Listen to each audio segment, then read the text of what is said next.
Rain tapped softly against the glass walls of the 32nd floor boardroom. The city below shimmered with morning light. 1,000 lives in motion, none of them his. Ethan Ward adjusted his cufflinks, eyes fixed on the screen filled with charts and numbers that promised progress. At least on paper. Have you ever looked at everything you've built and wondered why it still feels empty around him? Executives debated expansion, profit margins, and public image. Voices overlapped like static, but one sentence from the PR director cut through the noise. Numbers don't feel. Ethan, people do. The words lingered longer than they should have. Beyond the tinted windows, Portland's east side sprawled in muted gray, the same neighborhood his company's next project would soon erase. Low-income housing, gone in the name of growth. Ethan told himself it was practical, necessary. Progress always demanded sacrifice. Still, when Marilyn slid a volunteer form toward him, community mentorship, just a few hours a week, he almost laughed. The idea of stepping into a public high school felt absurd, out of place, beneath him, yet something in her tone, or maybe in his own silence, made him sign. One neat signature, one reluctant promise. He thought it was just another task to tick off a list. He couldn't have been more wrong. The hum of the projector filled the room, a low, steady drone that mixed with the faint whir of the air conditioner. Morning light filtered through the tall glass windows of Northwind's headquarters, glinting off chrome and glass, making everything look sharper than it felt. Ethan Ward sat at the head of the table, jacket off, sleeves rolled halfway up his forearms. His tie lay loose against a crisp white shirt, a concession to the long hours that had already stretched past noon. On the screen behind him, graphs and charts pulsed in shades of blue and gray. Lines rose. Margins widened. Profits gleamed. East Portland is still the key, he said, tapping a pen against the table for rhythm. We can't afford to stall on this. Construction begins in 6 months. Every day of delay costs us thousands. Around him, executives nodded, a few scribbled notes. The faint sound of typing filled the pauses. Then Marilyn Keene cleared her throat. She was the only one who ever did that, cut into his rhythm without asking. Ethan, she said, voice calm but firm. You've seen the numbers, but have you heard the people? Ethan looked up, pen frozen midair. I've read every report. Marilyn, that's not the same thing. She leaned forward slightly, her gray hair tucked neatly behind one ear. The community's angry. You're talking about removing families, not just buildings. Low-income housing isn't a spreadsheet cell. A ripple went through the room. Not disagreement, exactly, but discomfort. Someone coughed, another adjusted his tie. Ethan exhaled slowly. We're offering relocation packages. It's fair. It's legal. Legal doesn't mean humane. He looked at her for a long second. Marilyn had been with the company almost as long as he had older. Steady. With that unshakable conviction that empathy could fix the world. She handled public relations, which meant she spoke in words that didn't fit neatly in columns or percentages. He preferred numbers. Numbers didn't lie. They didn't twist. They told him when he was right. And lately, they said he was winning. The board expects results, he said quietly, and the public expects a conscience. A silence followed, thick as the air before a summer storm. Outside, clouds were gathering over the city, dimming the skyline. Ethan noticed the reflection of his face in the window-sharp suit, tired eyes, the faint trace of stubble along his jaw. 39, and success had started to look more like a cage than a crown. He rubbed the bridge of his nose, listening as the marketing director droned about projected growth. Words blurred together, market share, revenue forecasts, investor confidence. The meeting dragged on until someone suggested a short break. Chairs scraped, phones lit up, conversations scattered like marbles across the room. Ethan stood and walked to the window, staring down at the streets below. From up here, East Portland looked like a grid of rooftops and parking lots, but he knew, somewhere in those blocks, people were packing up their lives, families who couldn't afford to stay when rent doubled. He told himself it was inevitable. Cities grew. People adapted. It wasn't cruelty, just progress. Thinking of jumping, a voice teased lightly behind him. He turned. Marilyn was there, a cup of coffee in her hand, the steam rising like a soft veil between them. "Not yet," he said, managing a faint smile. "You ever wonder," she asked, "what it's like to be on the other side of those spreadsheets you love so much?" He glanced at her. "I grew up fine, Marilyn, worked hard, earned this. I don't apologize for it. I didn't say you should." She sipped her coffee, but maybe it wouldn't hurt to see what that side looks like now and then. Before he could respond, the HR director poked her head into the room. "Sorry to interrupt. We need one executive to volunteer for the city mentorship program. Public visibility, good optics." "Optics," Ethan muttered. "Of course." Marilyn smiled faintly. "You'd be perfect." He frowned. "I don't have time to babysit teenagers." "It's not babysitting. It's mentoring. You spend a few afternoons at a local high school, talk about business, leadership, all that inspiring CEO stuff. I have a company to run. Exactly why it'll matter." The HR director's hopeful look mirrored the quiet amusement around the room. Everyone could sense it, the rare moment when their untouchable CEO might actually be cornered. Marilyn tilted her head, eyes glinting with mischief and something deeper. "You believe in shaping futures, don't you?" "Ethan," he sighed, recognizing defeat. "Fine. Sign me up." Her smile softened. "Thank you." He sank back into his chair, pretending not to notice the subtle murmur of approval. His phone buzzed, an email notification flashing across the screen. Community mentorship, Jefferson High School. He read it once, twice. A small public school on the east side. Of course. "Perfect," he muttered under his breath. When the meeting resumed, he tried to focus on the next agenda item, but the words felt distant, the numbers hollow. His mind drifted back to Marilyn's earlier line. "Numbers don't feel." It lingered like an aftertaste. By the time the meeting adjourned, the city outside had turned silver with afternoon rain. Employees gathered their laptops and papers, the air thick with exhaustion and relief. Ethan stayed behind, staring again at the skyline. Raindrops ran down the glass in thin, crooked lines, small rivers cutting through reflection.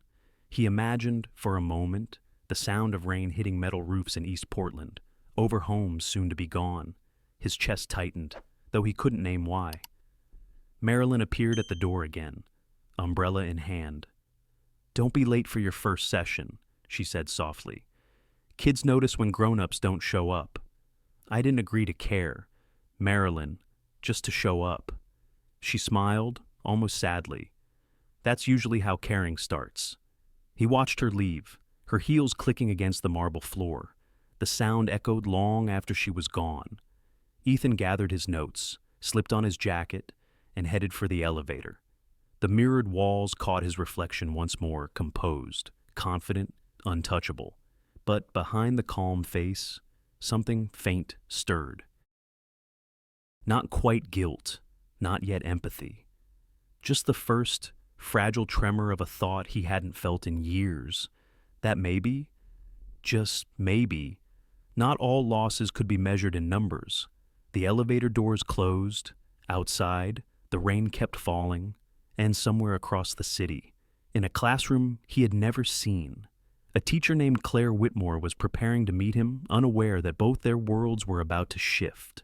The rain had eased, but the streets still glistened, thin rivers of gray weaving through the cracked pavement as Ethan's Tesla hummed quietly over them. The wipers clicked back and forth, steady as a metronome, each swipe revealing more of a city he rarely saw this close. Portland, up high, was all glass towers and curated order. Down here, it was chipped paint, sagging fences, and murals fading under years of weather. A boy in a red hoodie darted across the street, kicking a soda can like it was a ball. His laughter cut through the dull morning air. Ethan caught himself watching in the rearview mirror until the sound disappeared behind him. Jefferson High stood at the end of a long block lined with pawn shops, corner markets, and laundromats whose signs flickered in mismatched colors. The school building looked tired bricks dulled by rain. Letters on the front sign missing. Weeds sneaking through the concrete near the steps. He parked by the curb, the sleek black car looking oddly out of place beside the dented sedans and a faded yellow school bus that coughed smoke. He checked the time. 8:42. He was early. Typical. The air smelled faintly of wet asphalt and cafeteria coffee. As he walked toward the entrance, his shoes caught the edge of a puddle, splashing mud onto his trousers. He muttered under his breath, brushing it off with a handkerchief. Inside, the fluorescent lights buzzed overhead, their hum competing with the chatter of students rushing through the halls. Posters curled at the edges on the walls, anti-bullying campaigns, college fair dates, a hand-drawn banner reading, "You Matter." The floor tiles were cracked, the lockers dented, yet there was a pulse here, a kind of life that had nothing to do with numbers or metrics. "Mr. Ward," a voice called out. A man in his late 50s approached, sleeves rolled, tie askew. His smile was warm, tired, but genuine. "I'm Tom Reynolds, principal here. Thanks for coming." He extended a hand, and Ethan shook it, noting the ink stain on his thumb and the slight tremor in his grip. "I'm told I've been volunteered," Ethan said, half smiling. Reynolds chuckled. "That's how most of us end up here one way or another. Come on, I'll show you around." They walked down a corridor lined with student art bright colors trying to cover dull walls. One painting caught Ethan's eye, a city skyline split in two, half shining, half crumbling. Below it, in careful handwriting, "Same city, different lives." Reynolds noticed his glance. That one won a state award last year. Kid named Jalen, first in his family to go to college. Ethan nodded but said nothing. "Truth is," Reynolds continued, "we don't have much here. Old books, small staff, roofs that leak every winter, but the kids, they've got heart. That's what keeps the place standing." He stopped at the end of the hallway before a door marked Room 312. A faint hum of laughter came from inside. "This," Reynolds said softly, "is Ms. Whitmore's class. She's, well, the heart of this place." Ethan raised an eyebrow. "The heart," Reynolds smiled. "You'll see." He knocked lightly and opened the door. The room was alive. Students sat in small clusters. Pages of The Great Gatsby scattered across their desks. The faint smell of chalk and rain mixed in the air. On the board, a quote in looping handwriting read, "So we beat on. Boats against the current." At the front of the class stood a woman in her early 30s, dark hair pulled back loosely, glasses slipping slightly down her nose.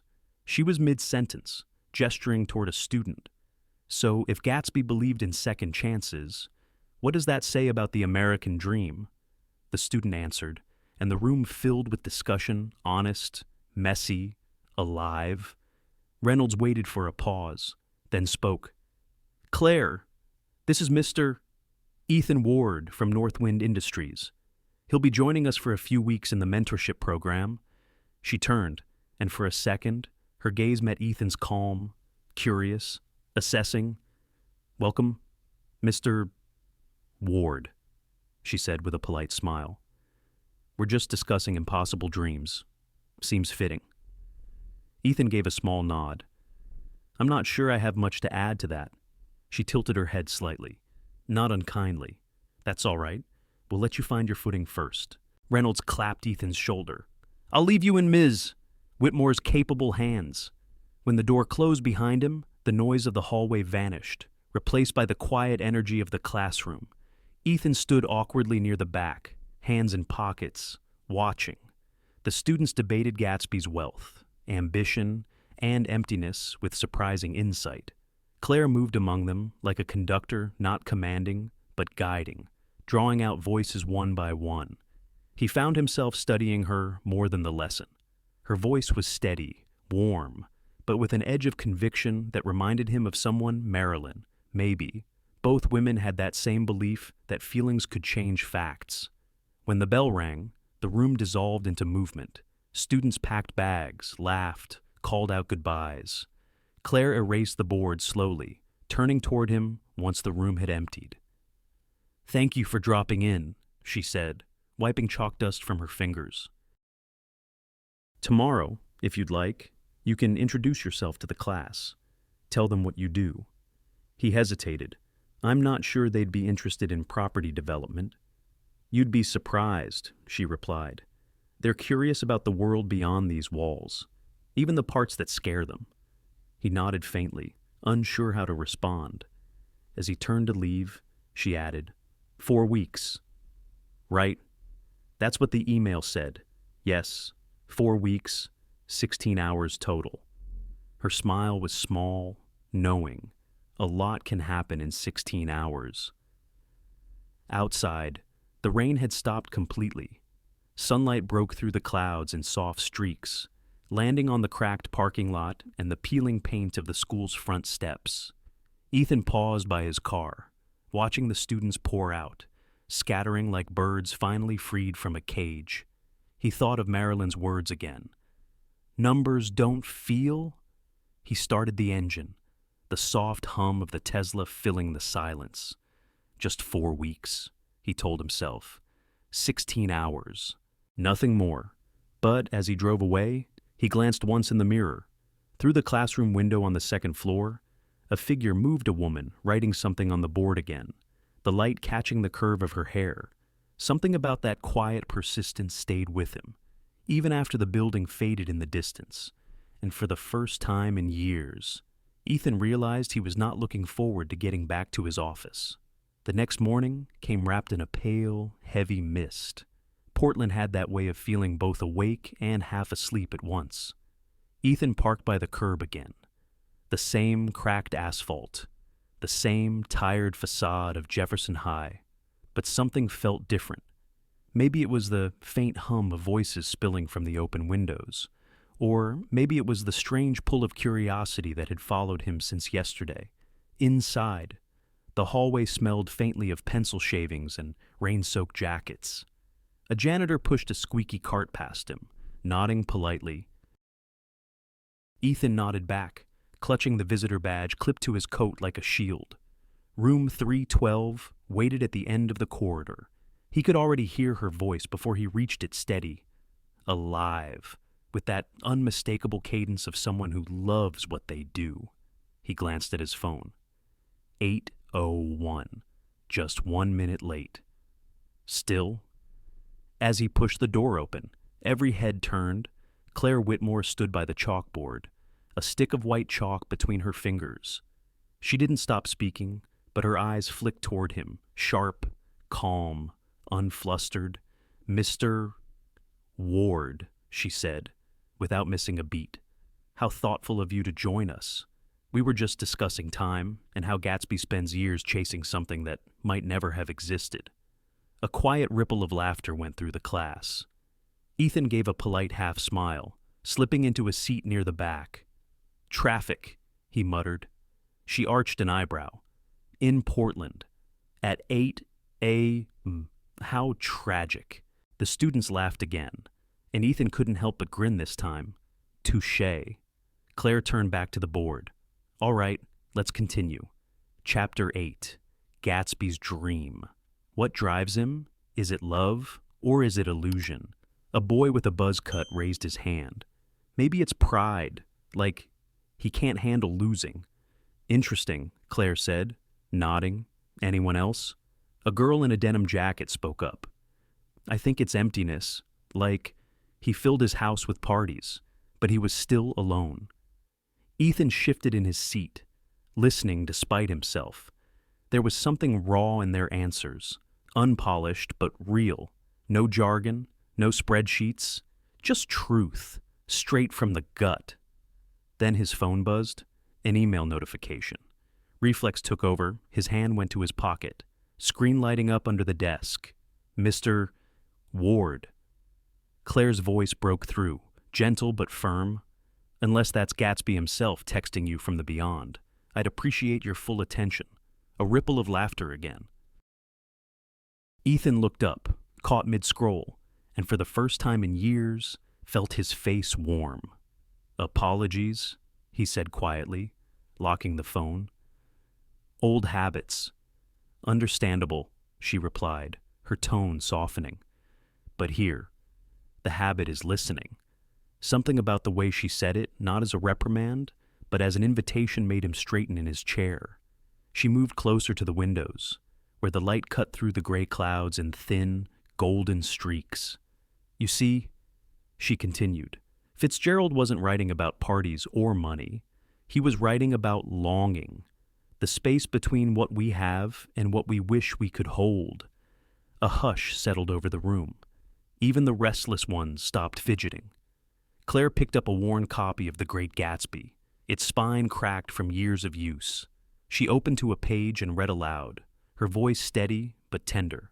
He had hoped for so much, but what he wanted was already behind him. Ethan felt something in those words, not in his mind, but somewhere lower, quieter. That strange ache that comes when you realize a sentence knows you better than you know yourself. The class began to discuss again, and she invited Ethan in with a small gesture. Mr. Ward, you run a company, don't you? You must know something about dreams.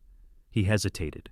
Dreams are fine, but plans are what keep the lights on. Is that so? She asked. And what happens when the plan leaves someone else in the dark? The question hung there, too close to the bone. A few students turned toward him, curious. Ethan gave a measured smile. Then I'd hoped they'd find another light. Claire nodded slowly, her gaze steady. Not everyone gets the same electricity bill. Mr. Ward. The class chuckled, but there was no mockery in her tone. It was a truth said softly enough to land. Ethan leaned back, half impressed, half defensive.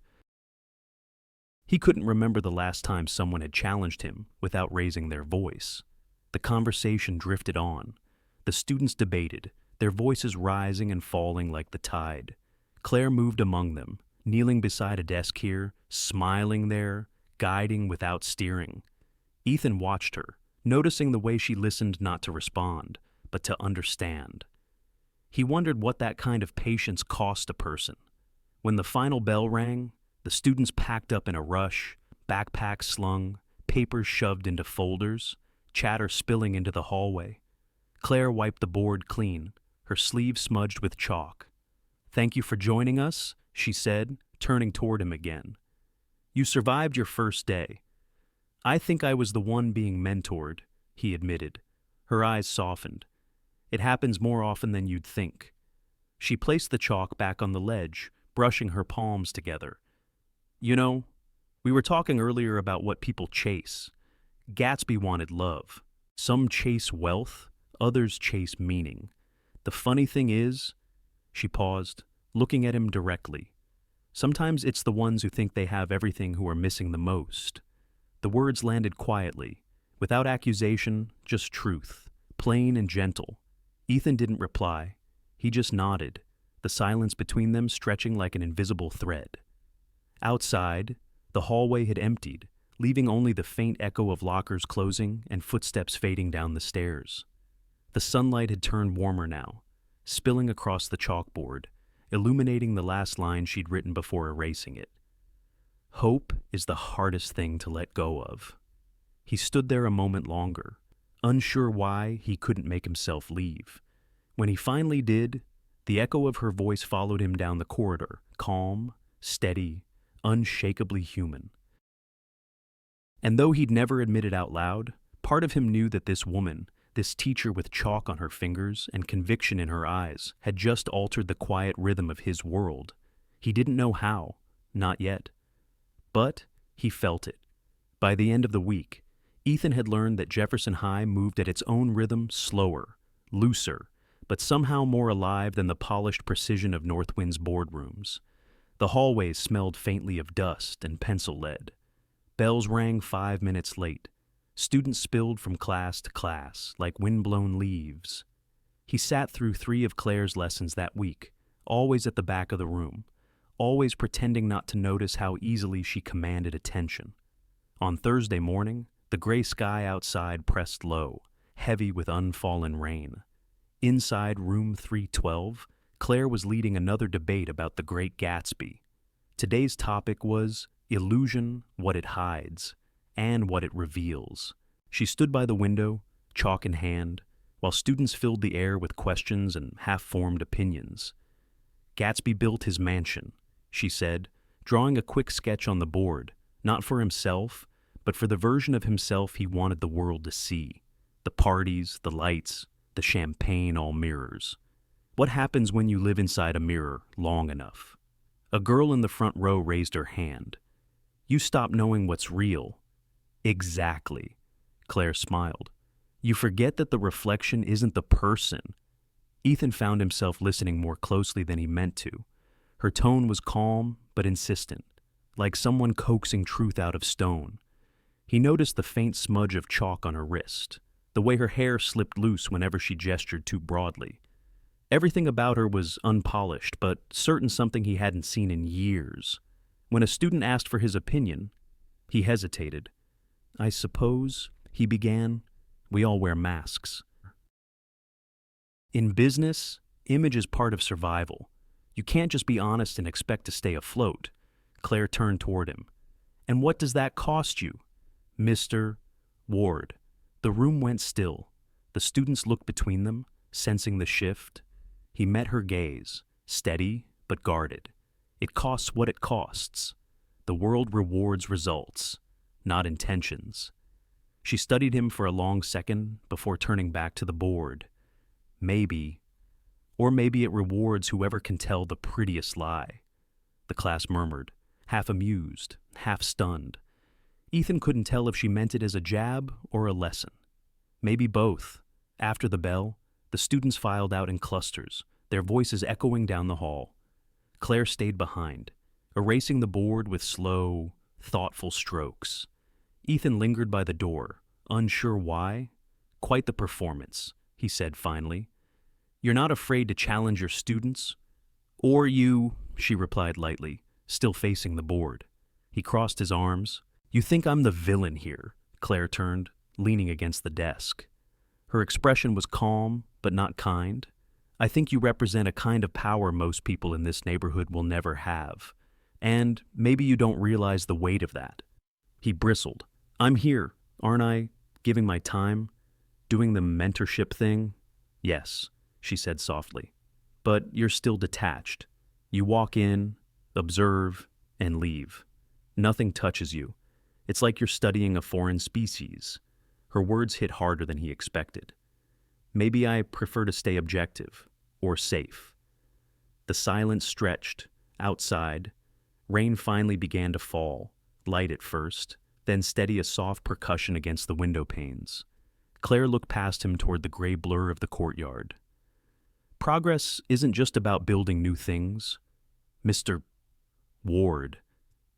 It's about understanding what gets broken along the way. He wanted to argue, but something in her voice stopped him. Not anger, weariness, the kind that comes from fighting the same battle too long. She turned back to her desk, stacking papers, ending the conversation without saying so.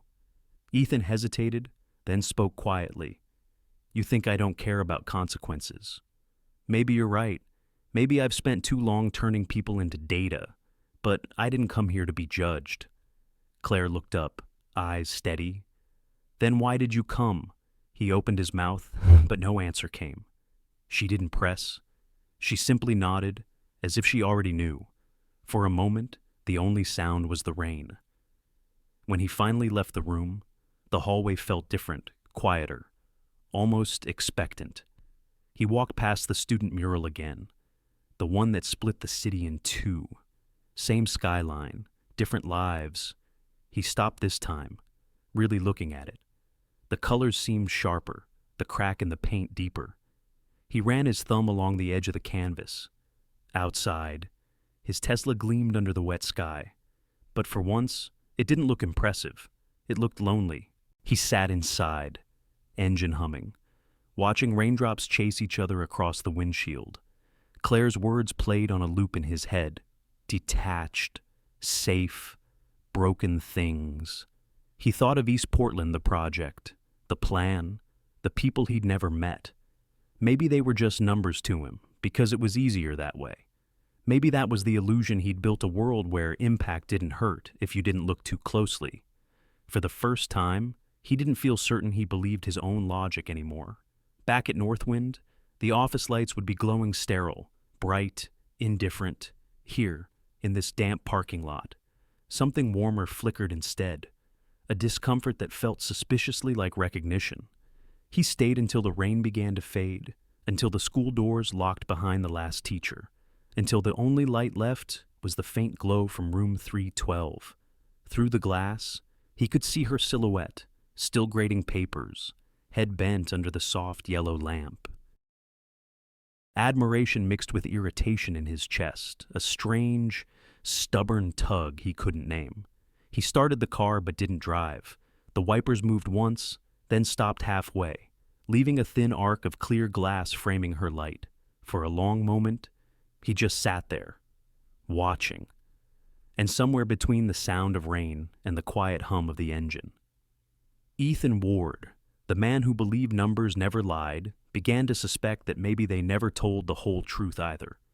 The rain came in sheets that night, not soft, like memory, but loud and insistent, drumming on the city's glass towers as if it wanted to wash the whole place clean. Streetlights blurred into gold ribbons along the wet pavement. Inside the downtown Marriott ballroom, everything gleamed, chandeliers dripping with crystal, silver trays floating through the air, laughter polished to perfection. Ethan Ward adjusted his tie in the mirrored elevator. The reflection staring back looked composed, successful, maybe even admirable to the casual eye. Inside, though, he felt that dull weight again, the same one that followed him home after every meeting lately. Tonight's gala was for Education Futures, a charity dinner meant to fund programs in struggling schools across Portland. Northwind was a top sponsor.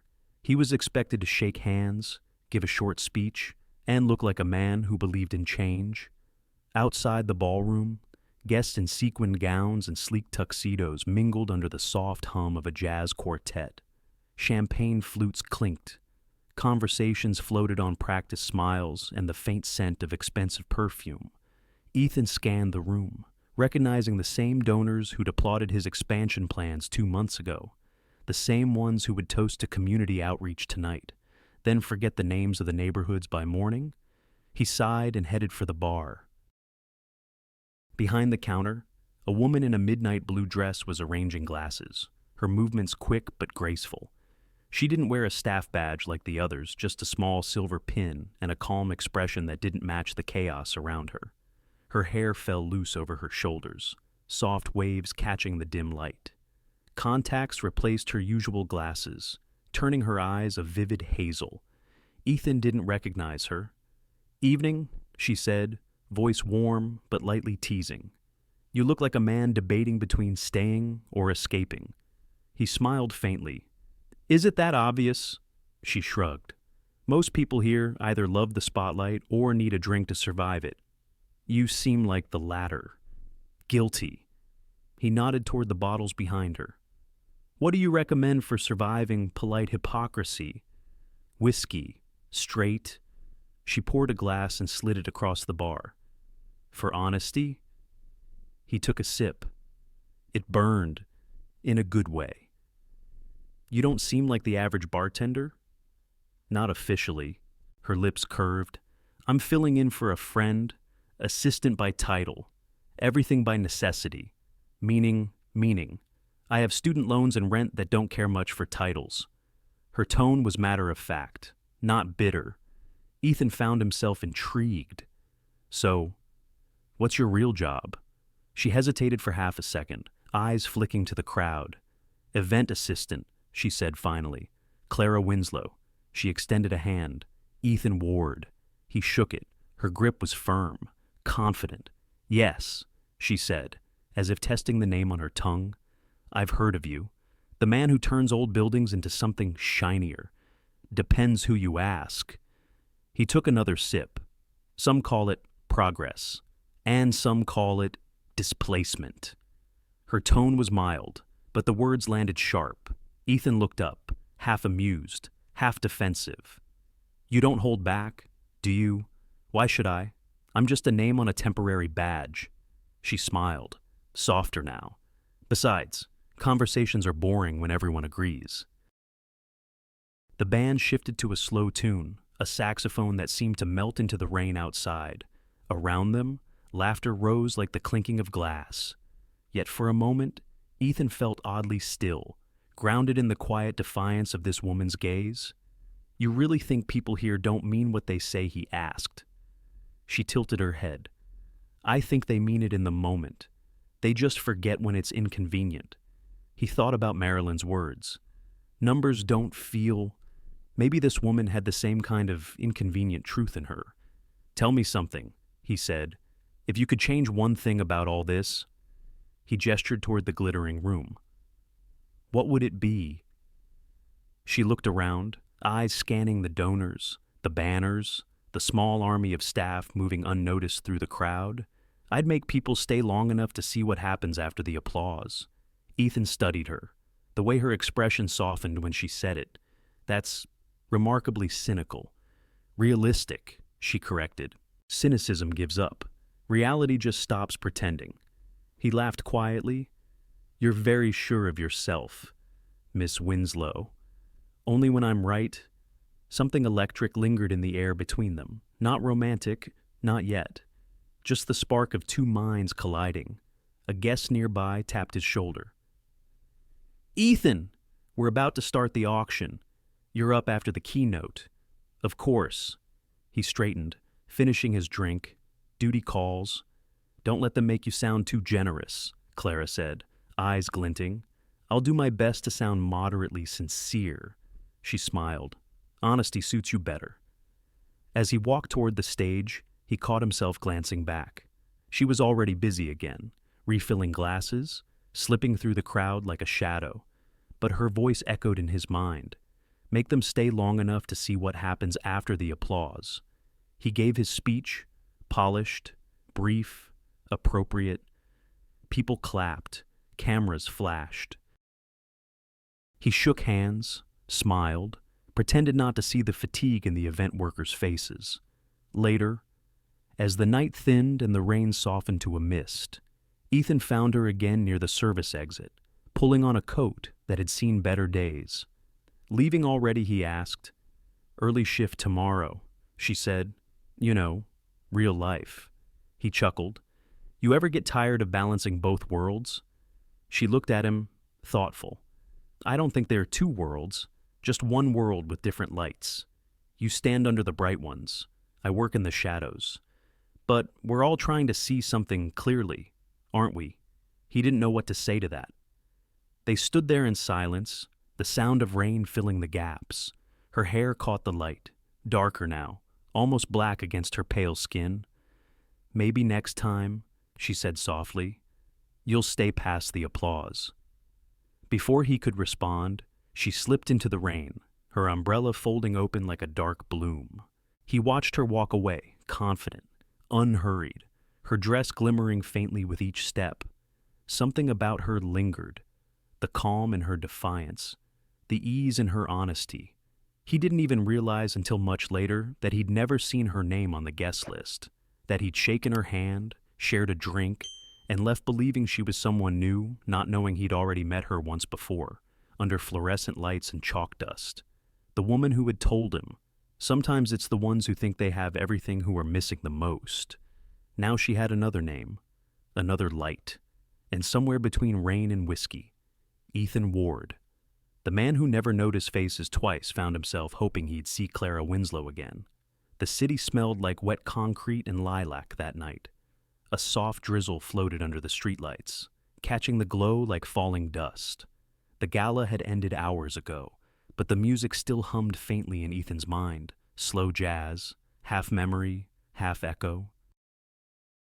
He stepped out under the awning, loosened his tie, and breathed in the cool air. It was quieter here, at the edge of the valet line. Quieter, and lonelier. And then he saw her again. The woman in the midnight blue dress. Clara, she'd said earlier. Though, even now, he wasn't sure if that was her first or last name. She was standing by the curb, balancing an umbrella against her shoulder while she rummaged through her bag. Her hair, dark and damp at the ends, framed her face in a way that made her seem softer, freer than anyone inside that ballroom. "Lose something?" he asked. She glanced up, amused. "Only my dignity. I just spilled my tip envelope into a puddle." He smiled. "That seems unfair. You work all night, and the city still takes its share." "It always does." She found the envelope, soggy but intact, and looked up again. "You're still here? I thought CEOs disappeared in a puff of cigar smoke after events like this." "Only when there's a helicopter involved," he said dryly. "Tonight? I took a cab." She laughed, not the polite kind, but the genuine sort that slipped past caution.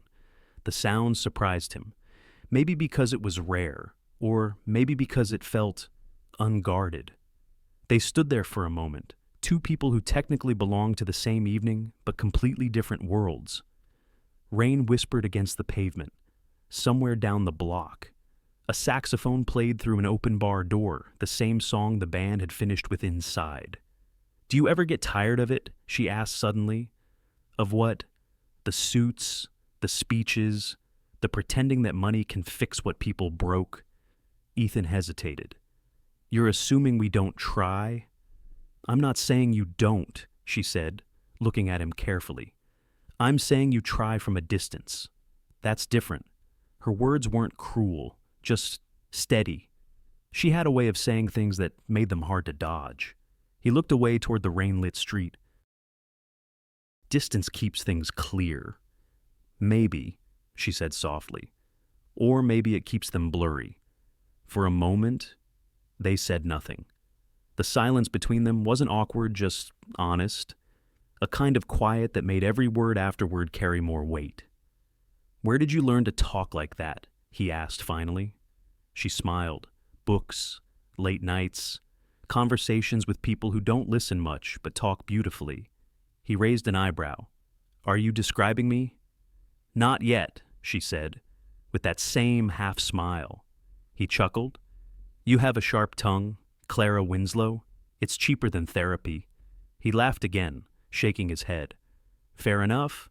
The valet brought around a car, sleek, black, definitely not hers. A couple stumbled inside, laughing too loudly. The door shut, and the night fell quiet again.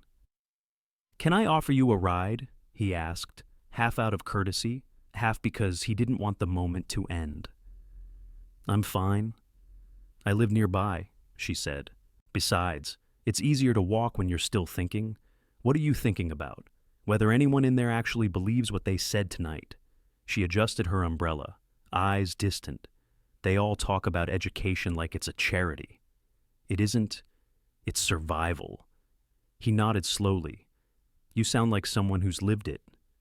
She met his eyes. "Maybe I have." He studied her face, the calm strength there, the slight weariness hiding under it. There was no vanity in her, no performance, just something steady, grounded. He realized then how different she was from everyone he knew. No angle, no strategy, no need to impress. She spoke like someone who'd seen the cost of things up close and still believed in people anyway. He wanted to ask her more where she grew up, what she did, who taught her to see the world like this, but something held him back. The moment didn't need more words. "Instead," he said quietly, "you make it sound simple, caring." "It's not simple," she replied. "It's just necessary." He looked at her then, really looked. The rain caught in her hair, the faint trace of tiredness beneath her eyes, the warmth in her voice even when she was challenging him. For years, he'd measured people by efficiency, by certainty, by what they could build or close or deliver. But this woman, this stranger, was dismantling all of that, piece by piece, without even trying. Something in him softened. He found himself listening instead of defending, He found himself wanting to stay in the quiet rather than fill it. She closed her umbrella, tucking it under one arm. "Well, Mr. Ward, thank you for the drink earlier. And the conversation. It's rare to meet someone who asks instead of advertises." He smiled. "You're welcome. And it's Ethan." "Ethan," she repeated, as if testing the sound. "Good night, then." She turned toward the street. The puddles reflected streaks of yellow and blue from passing cars. Her dress shimmered faintly as she walked, each step measured but unhurried. He called after her. "Clara, what was it you said earlier, about seeing what happens after the applause?" She glanced back, the ghost of a smile on her lips. "Still waiting to see if you will." And then she was gone, swallowed by the rain, by the soft rhythm of her footsteps fading down the block. Ethan stood under the awning a moment longer, watching the empty space she left behind. He could still smell her perfume, something faintly floral, something that didn't belong in marble ballrooms. The rain picked up again, steady, cleansing. He let it fall on his hands, cool and real. And for the first time in a very long while, Ethan Ward, a man who built towers out of steel, and certainty found himself standing still, wondering what it meant to build something you couldn't see, something that might begin with nothing more than a woman without glasses, walking into the rain. Morning slid in under a pale sky, the rain holding its breath for once. Ethan crossed the cracked lot with a paper cup warming his palm, steam curling into the cool air. Jefferson High looked the same, and not the same, as if the night had pressed new creases into the brick. He climbed the stairs 2 at a time, the way a man does when he isn't sure what he's walking toward. Room 312 waited at the end of the hall, its door propped with a copy of a battered paperback. Inside, voices braided together and then fell quiet when he stepped through. Claire stood at the board with her back to him, hair pinned up with a pencil, glasses back in place, teacher mode, crisp, certain. The room seemed to stand a little straighter because she did. "You're on time," she said without turning, the chalk making a soft hiss. "Progress. Trying to impress the boss," he answered, setting the coffee on the corner of a desk. She faced him then, one eyebrow lifting just enough to feel like a smile. "Good morning, Mr. Ward." Something about the cadence tugged at him, a thread he couldn't name. He pushed it away and found an empty chair against the back wall, the one with a wobbly leg that clicked against the tile if he breathed too hard.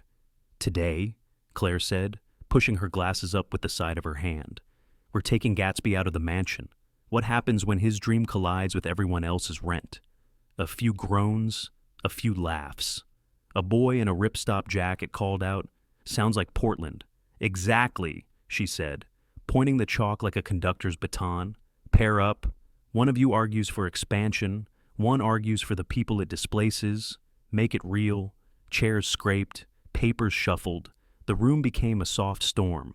Ethan watched, trying to stay invisible and failing. He heard her voice move through the clusters, warm, teasing, never soft enough to let anyone off the hook. It brushed against something familiar in him, a faint echo from a rain-soaked night. "Stay past the applause." The words rippled through his chest like a pebble sinking. He straightened and the chair clicked against the tile. A couple of students glanced back, grinning. A girl with a messy bun raised her hand without waiting. "Mr. Ward, if you're the expansion guy, are you, like, the villain?" Laughter popped around the room.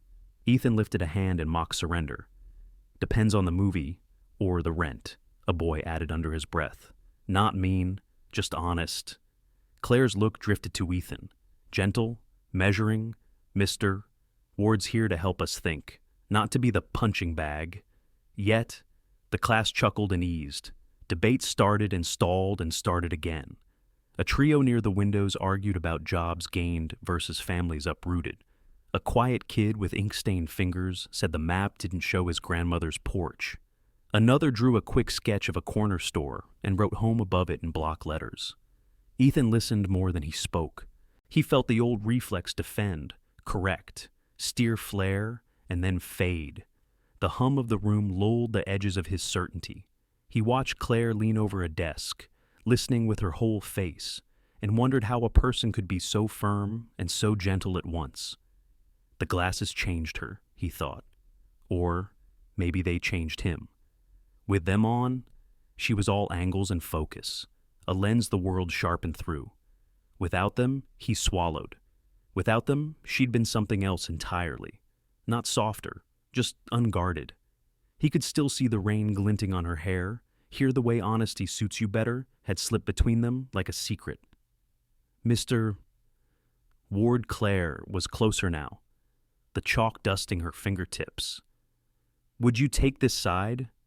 She tapped a sheet labeled Community Case. He took it and scanned the bullet points. The arguments were clean, urgent. They smelled like wet linoleum and old photos. He cleared his throat. Okay, he said, and the room quieted in a way that made him feel 12 again. I'm a dad with 2 kids. We've lived on Maple for 8 years. Our landlord says the building's sold. We don't have a car. The nearest bus to my night shift is 2 miles from the new place. He paused. The next words surprised him by how easily they came. We're not numbers on a plan. We're a kitchen table. We're the pencil marks on a door frame where the kids got taller.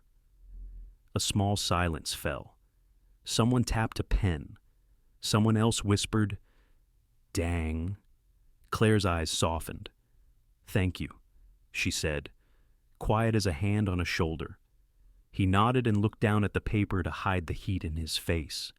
The chair clicked again, as if to scold him for feeling too much. "Switch," Claire called. "Argue the other side. Do it honestly." The room turned, like a tide reversing. The same kids tried on different truths. Profit as lifeline. New buildings as jobs. Safer streets. Better lighting. The same words wore new coats and felt almost true. That bothered him more than he wanted. He watched it bother her too. The way her fingers tightened around the chalk until it snapped with a soft crack. "Sorry," she said, smiling at the class. Not at him. "Happens when you care?" They moved to closing statements. A boy with a shaved head said, "Dreams should never need an eviction notice." A girl with silver rings said, "Progress without people is just demolition." Another said, "Maybe it's not either or." She looked scared after she said it, as if choosing the middle was the most dangerous thing to do. "It rarely is," Claire answered, "and that's where courage lives." The bell startled everyone into motion. Backpacks zipped, chairs screeched, goodbyes ricocheted. The door whooshed open and closed on waves of voices. When the last one drifted down the hall, the room exhaled. "You were different," Claire said, turning to erase the board, her sleeve gathering chalk. "How so?" He tried to keep it light. "You listened?" She looked over her shoulder. "You didn't come in swinging." He shrugged. "Occasionally I try not to be the villain." Her mouth curved. "See? I don't think you are." She smudged the last line on the board and set the eraser down. "I think you're undecided." He considered that. It landed both like grace and like a dare. You have a habit of drawing conclusions about people, just questions that look like conclusions. He let out a breath that felt too loud in the empty room. "Last night," he began, surprising himself, "someone told me I should stay past the applause." The faintest flicker crossed her face. Nothing anyone else would have seen. "Good advice," she said, picking up a stack of papers. It sounded like a challenge. "Maybe they thought you could handle it." He watched her a moment, the pencil in her hair, the steadiness in her hands, the echo in her voice he still couldn't place, like a song he knew from another life. Confusion pressed behind his ribs in a new way, not panic, not even frustration. Something like arrival delayed by weather. He almost laughed at himself. A head popped in the doorway. It was the boy in the ripstop jacket. "Ms. W. You still got granola bars? Bottom drawer. Take 2, she said, not looking, already knowing. The boy grinned at Ethan. "You coming back, Mr. Ward I am," Ethan said, before he could consult the polished part of himself that scheduled everything. "Cool. You talk like the news, but nicer." The boy saluted badly and was gone. Claire shook her head, smiling into the papers. "High praise."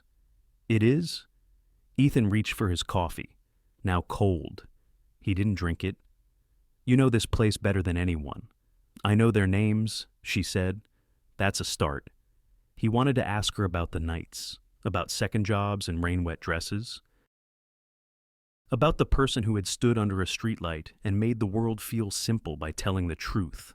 The words rose and then folded back down. He wasn't ready, or he wasn't brave enough. Instead, he said, "If I asked for a list of what the neighborhood needed most, could you make one?" She tapped the papers into a neat stack. "No." Then, softening. "But I could ask them to make it. That would be better." He let that settle. "Okay, okay," she echoed, and something like a truce warmed the space between them. Outside, the sky shifted, a low rumble rolling somewhere over the river. The lights in the room flickered and steadied. He looked at her and felt the impossible make sense for half a breath, that one person could unsettle him and quiet him at once. How could one woman make him feel both challenged and calm? He didn't know. He only knew he wasn't ready to lose the feeling yet. "I'll see you Thursday," he said, hand on the doorframe. "Thursday," she answered, and pushed her glasses higher, anchoring herself to the part of the world that needed her most. He stepped into the hall, the noise of other classes swelling and then fading as he walked. At the far end, a window framed a sky that couldn't decide between rain and light. He paused there, the smell of pencil shavings and old books clinging to his coat, and caught the faint reflection of room 312 behind him, a woman at a desk, head bent, turning pages like someone preparing a path. He started down the stairs, the echo of her voice following, the unnamed thread tugging. Somewhere between the ground floor and the door, the weather finally chose, a soft patter against the glass. He smiled without meaning to, and for the first time since the boardroom, he didn't check his phone. He just stood and listened to the rain begin. The weeks began to unfold quietly, like pages turning in a book no one was rushing to finish. Rain came and went, soft as breath against the school windows.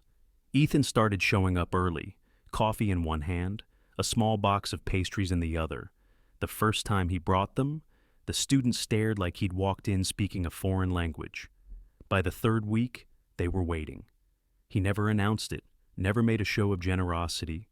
He just placed the box on the back table, powdered sugar, cinnamon twists, bagels warm enough to fog the paper. The students came slowly, pretending not to care, then left sticky fingerprints on desks and smiles on faces. Claire noticed, of course, but said nothing. Only once, as she passed him, she murmured, "You're spoiling them." He smiled. "Maybe they need a little spoiling." Her answer was soft, almost hidden under the shuffle of papers. "Maybe we all do." By now, he knew most of their names. Kira, who drew poems in the margins of her notebooks. Jalen, who had the skyline mural hanging outside the principal's office. And Mateo, who pretended to sleep through lectures but never missed a word. They made him laugh unguarded, unplanned laughter, the kind that left him lighter. The mentoring program was supposed to be a formality, a PR bandage. But each week, the boardroom felt farther away. Numbers blurred, voices thinned, and this room, this imperfect, noisy, half-broken place began to feel like the only one that was real. Claire had noticed the change, too. He could tell by the way she looked at him now, not suspicion, not judgment, just quiet observation, like she was waiting to see what he'd do when no one told him how to act. On a Friday afternoon, the rain started early, the windows dimmed to a soft gray, and the air smelled faintly of chalk and wet earth. The students were working on a new project, one Claire had let Ethan help design. Community by Design, she'd called it. Groups of students were creating proposals for ways to improve their own neighborhood, a small garden in the vacant lot behind the school, a weekend tutoring club, even a plan to repaint old storefronts with murals. It wasn't much, but it was theirs. Ethan walked between the desks, listening, answering questions about funding or logistics, watching them debate colors and costs with the seriousness of architects. Claire moved beside him, her voice low, calm. At one point, their hands brushed as they reached for the same marker. Neither pulled away too quickly. He caught her smiling at a student's sketch bright shapes, wild ideas, and something in that moment shifted. He'd seen countless presentations in his life, but never anything like this creation without competition. When the last bell rang, the students poured out into the hallway. Claire gathered stray papers, stacking them neatly. "You know," she said without looking up, "they're starting to like you." He leaned against a desk. "That's progress." She smiled. "You're even using the word now." He chuckled softly, but her teasing tone carried something warmer. They lingered as the rain deepened, a steady drumming on the roof. She offered him coffee from the thermos she kept in her drawer, strong, dark, no sugar. He accepted, though it was bitter enough to make him wince. "Too strong?" she asked, noticing. "No," he said, then added, "Yes, but it's good." She laughed quietly. It was a tired laugh, but kind. They sat on opposite sides of her desk, steam curling between them. The clock ticked softly, the sound small but constant. "My father worked in a factory," she said suddenly, eyes fixed on the window. "Textiles, old machines that shook the floor when they ran. He used to bring home threads stuck to his sleeves. Said he could feel the hum of the place, even after he left." Ethan listened, careful not to interrupt. "When they brought in the new automation," she continued, "half the workers were gone within a month. Dad held on for a while, training others to use the new systems. Then one day, they trained someone younger, faster. He never went back after that." Her voice didn't break, but it thinned, like a line drawn too fine. "He told me once that progress doesn't always mean forward. Sometimes it just means different people get to move." Ethan looked down at his hands. The cuff of his shirt was damp from the rain. "I'm sorry," he said quietly. She shook her head. "Don't be." He found other work. It just changed something in him, in all of us. He wanted to tell her he understood, but he didn't, not yet. Still, something inside him twisted. He thought of the blueprints on his office wall, the reports showing neighborhoods as color-coded zones, the polite term redevelopment area. He thought of the signatures, the smiles, the neat approvals that erased lives he'd never seen. For the first time, the numbers felt heavy. "Claire," he began, then hesitated. What if there's a way to do both growth and grace? Could that exist?" She looked at him, eyes soft behind her glasses. "Maybe it starts with asking that question out loud." The rain slowed to a whisper, tapping lightly against the glass. The last of the daylight bent through the window, washing the room in the silver. Ethan held her gaze longer than he meant to. Something passed between them, not attraction exactly, not yet, but recognition. Two people standing at the edge of something neither had planned for. She turned first, reaching for her papers, pretending not to notice. "Same time next week?" she asked. "Yes," he said, his voice quieter than he intended. "Same time." He lingered after she left, tracing the rim of the coffee cup she'd handed him. It was chipped at the handle, faintly stained from years of use. He wondered how many conversations it had held before this one. Outside, the rain had stopped completely. Puddles shimmered under the streetlights, mirroring the school windows. As he stepped out, he looked back once. Room 312 glowed faintly through the glass, a single light still burning inside. He thought of her father, of the hum of machines, of threads that stuck to sleeves long after the work was done. And for the first time in his life, Ethan Ward, a man who built towers and measured worth in digits, felt the ground beneath him shift. Not from failure, from awakening. It began with the glow of a phone screen before dawn, Ethan woke to the buzz against the nightstand, short, insistent. Messages stacked one after another, headlines flashing like alarms. Northwind accused of backroom deal, leaked memo reveals, early relocation of Jefferson High. His chest tightened before his eyes even focused. He sat up, the room still dark except for the cold blue light on his face. Outside, rain ticked against the window, steady and indifferent. He opened the first article. The memo was unmistakable, his company letterhead, his project timeline, his name in the CC line. Someone inside had leaked it. The plan showed Jefferson High slated for relocation 6 months earlier than promised.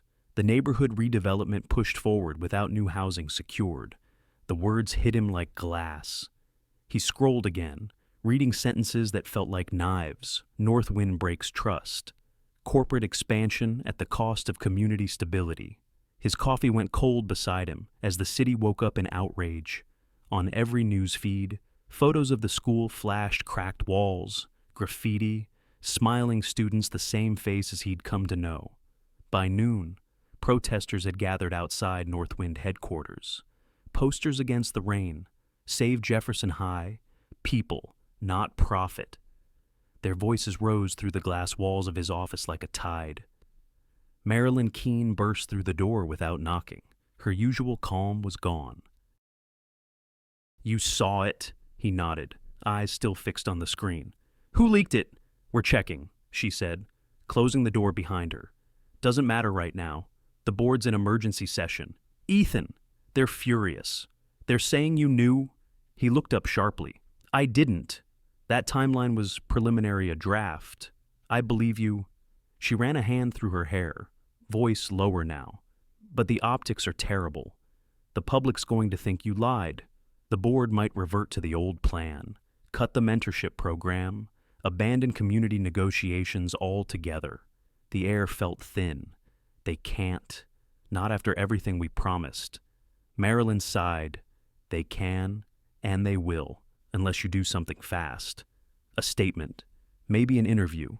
Just," she paused, studying his face, "talk like a man who still believes in people, not like a CEO defending a spreadsheet." He almost smiled at that, bitterly. "Numbers don't feel," he murmured. She blinked.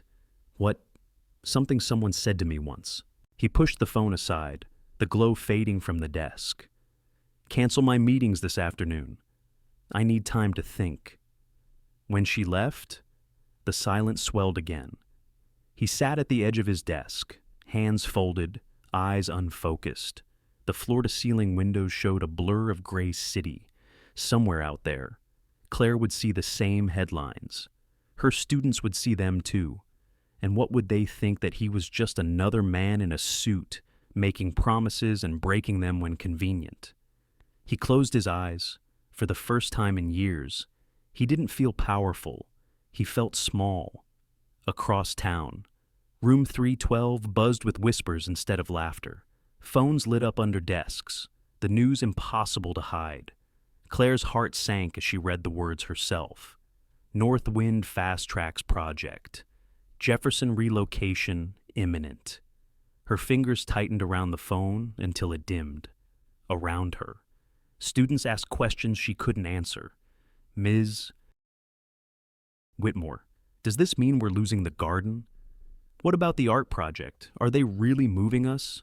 She forced herself to speak evenly. "Let's wait until we know more. Don't believe everything you read online." But her voice betrayed her. They could hear the tremor. After class. She sat at her desk long after the bell. The rain outside blurred the view, turning the world into streaks of gray. Her laptop hummed to life, and she opened a blank document. "To the Board of Northwind Development." The words appeared slowly, her fingers trembling. "I believed your promises. Our community believed them. Now I see what your version of progress looks like. A school uprooted, trust demolished, children taught that profit speaks louder than integrity." She paused, wiping her eyes. The anger wasn't sharp anymore.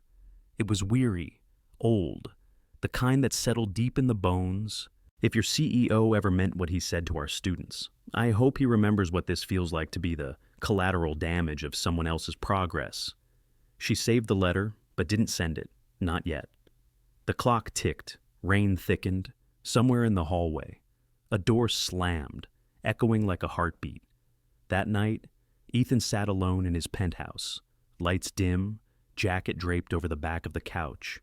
The city sprawled below, restless, glowing, accusing. His laptop blinked with unread messages, news outlets, board members, investors all wanting explanations he didn't have. He didn't touch the keyboard. Instead, he looked around his home, polished marble counters, quiet appliances, not a thing out of place. He thought of the Jefferson halls filled with noise, the uneven floors, the smell of coffee and crayons and hope. He reached for his phone and scrolled through old photos, the students' projects, their drawings taped crookedly to the wall. A picture of Claire, mid-laugh, chalk dust on her sleeve. He stopped there. Her expression wasn't one he could describe in words. It was belief. He'd been responsible for protecting that. And somehow, without meaning to, he'd broken it. The rain outside thickened, pounding against the glass. He stood and crossed the room, pressing his palm against the window. Cold seeped through. The city lights blurred like tears on glass. He picked up a notepad from the table and wrote, slowly, deliberately, what if she's right? What if progress without people isn't progress at all? He stared at the words, then underlined them twice. In the corner of his vision, his phone buzzed again. Marilyn's name. He let it ring. Then it stopped, and the silence returned, deeper this time. He turned back to the window. Across the skyline, a flash of lightning revealed the shape of the Northwind Tower, its mirrored facade slicing through the clouds. His building, his empire. For the first time, he didn't feel pride. He felt distance.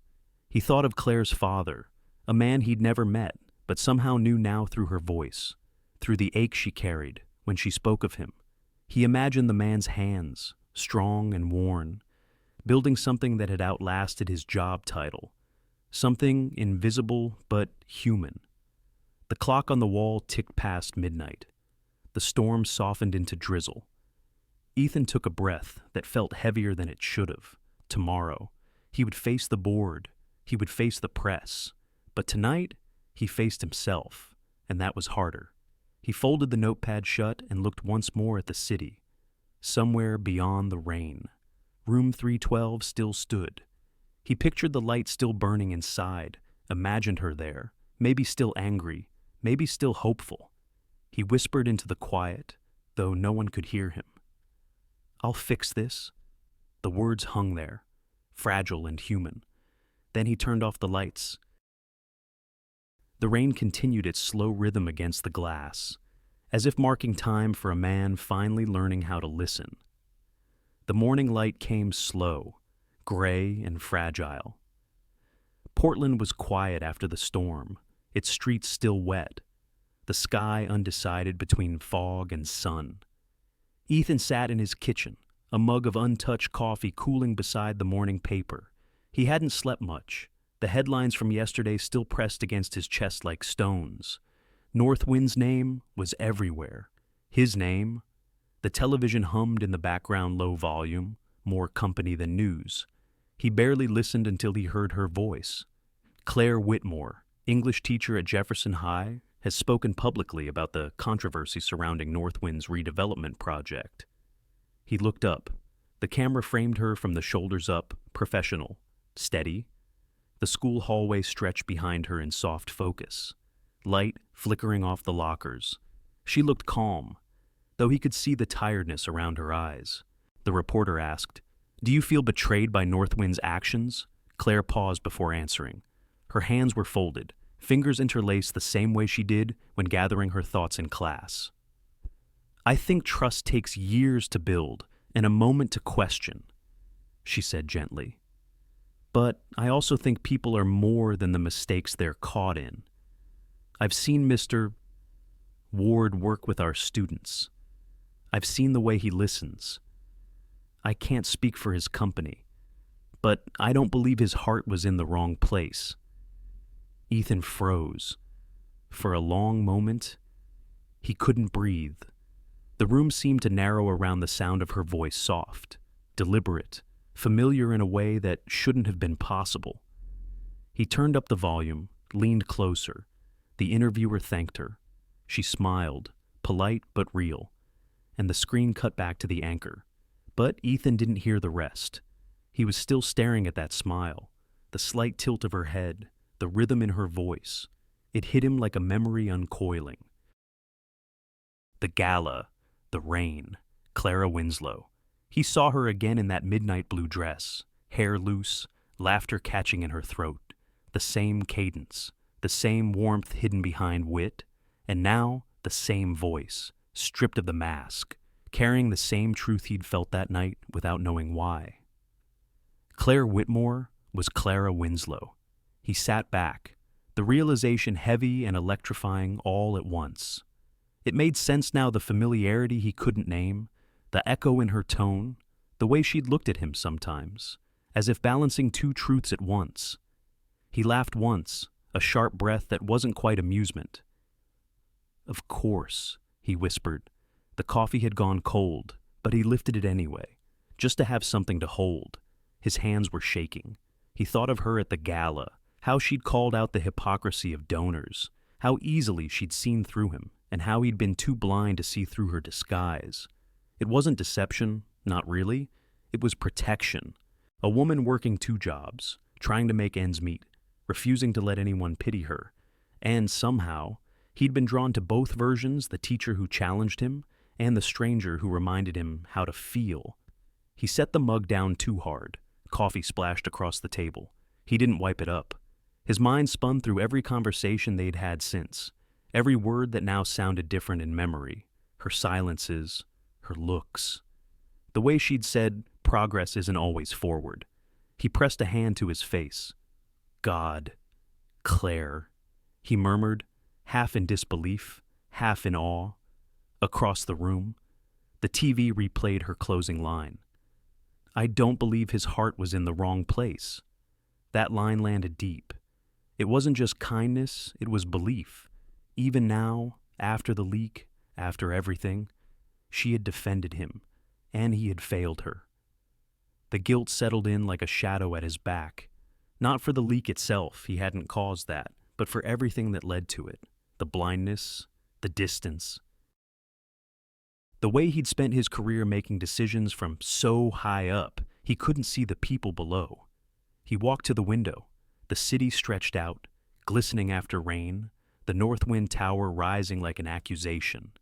He could see the protesters' signs still taped to the barricades near the entrance stamp paper. Blurred ink. He imagined Claire seeing the same tower from the other side of town, maybe from the school parking lot. He pictured her sitting at her desk, writing that letter he never received, her fingers stained with chalk dust, her coffee growing cold the same way his did now. A deep, steady ache began in his chest. He couldn't tell if it was regret or something far more dangerous. He turned from the window, pacing once, twice. Then he reached for his phone. He typed her number. He still had it from the mentorship program. The cursor blinked on the screen. Words swirled in his mind, but none seemed right. "I'm sorry, felt too small. I understand now, too presumptuous. Thank you, too distant." He erased them all and typed 3 new words. "We need to talk." He stared at them, then added, "After the vote." His thumb hovered over send. The words looked both too heavy and too light, like they could collapse or carry the world depending on how she read them. But he knew he had to try. He pressed send. The screen dimmed. The message delivered. No reply came. Not yet. Not that he expected one. He set the phone down beside the cold mug and sat in silence. The clock ticked, somewhere below. A siren wailed faintly, then faded into the distance. The morning news rolled into another segment, but he didn't hear it. His thoughts were somewhere else, in a classroom filled with laughter, in a rain-soaked street where 2 strangers had met without realizing they already knew each other's truths. He rubbed his temples, a quiet laugh escaping again. "Clara Winslow," he whispered to himself. "You've been teaching me all along." The thought didn't sting. It settled, warm and painful in equal measure. Outside, the clouds began to lift, a slow light spilling over the city. The North Wind Tower gleamed, the river shimmered. Somewhere, school bells rang faintly, the sound carried by wind, thin but steady. Ethan closed his eyes and listened. Tomorrow would bring the vote, the press, the reckoning. But for now, there was only this moment, the quiet knowledge that the woman who had challenged him, who had seen both his flaws and his promise, had also forgiven him before he'd even asked. He picked up his phone once more, looked at the message again. 3 words glowing in the soft light. "We need to talk." He exhaled slowly. The city moved beneath him, alive, unpredictable, human, and somewhere out there, Claire Whitmore. Clara Winslow was still believing that people could change.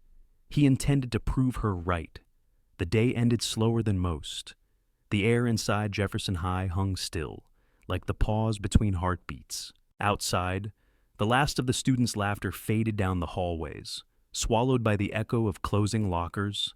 The sun, already low, spilled a tired gold across the linoleum floor. Ethan stood just inside the doorway of room 312, the scent of chalk and paper sharp in the quiet. Claire was there, stacking graded essays into neat piles. Her glasses caught the last bit of light, 2 small mirrors reflecting him back. She didn't speak when he entered. She didn't need to. He had texted her that morning, "We need to talk," after the vote, and she'd replied with a single word, "Okay." Now that moment was here. He took a slow breath, then another.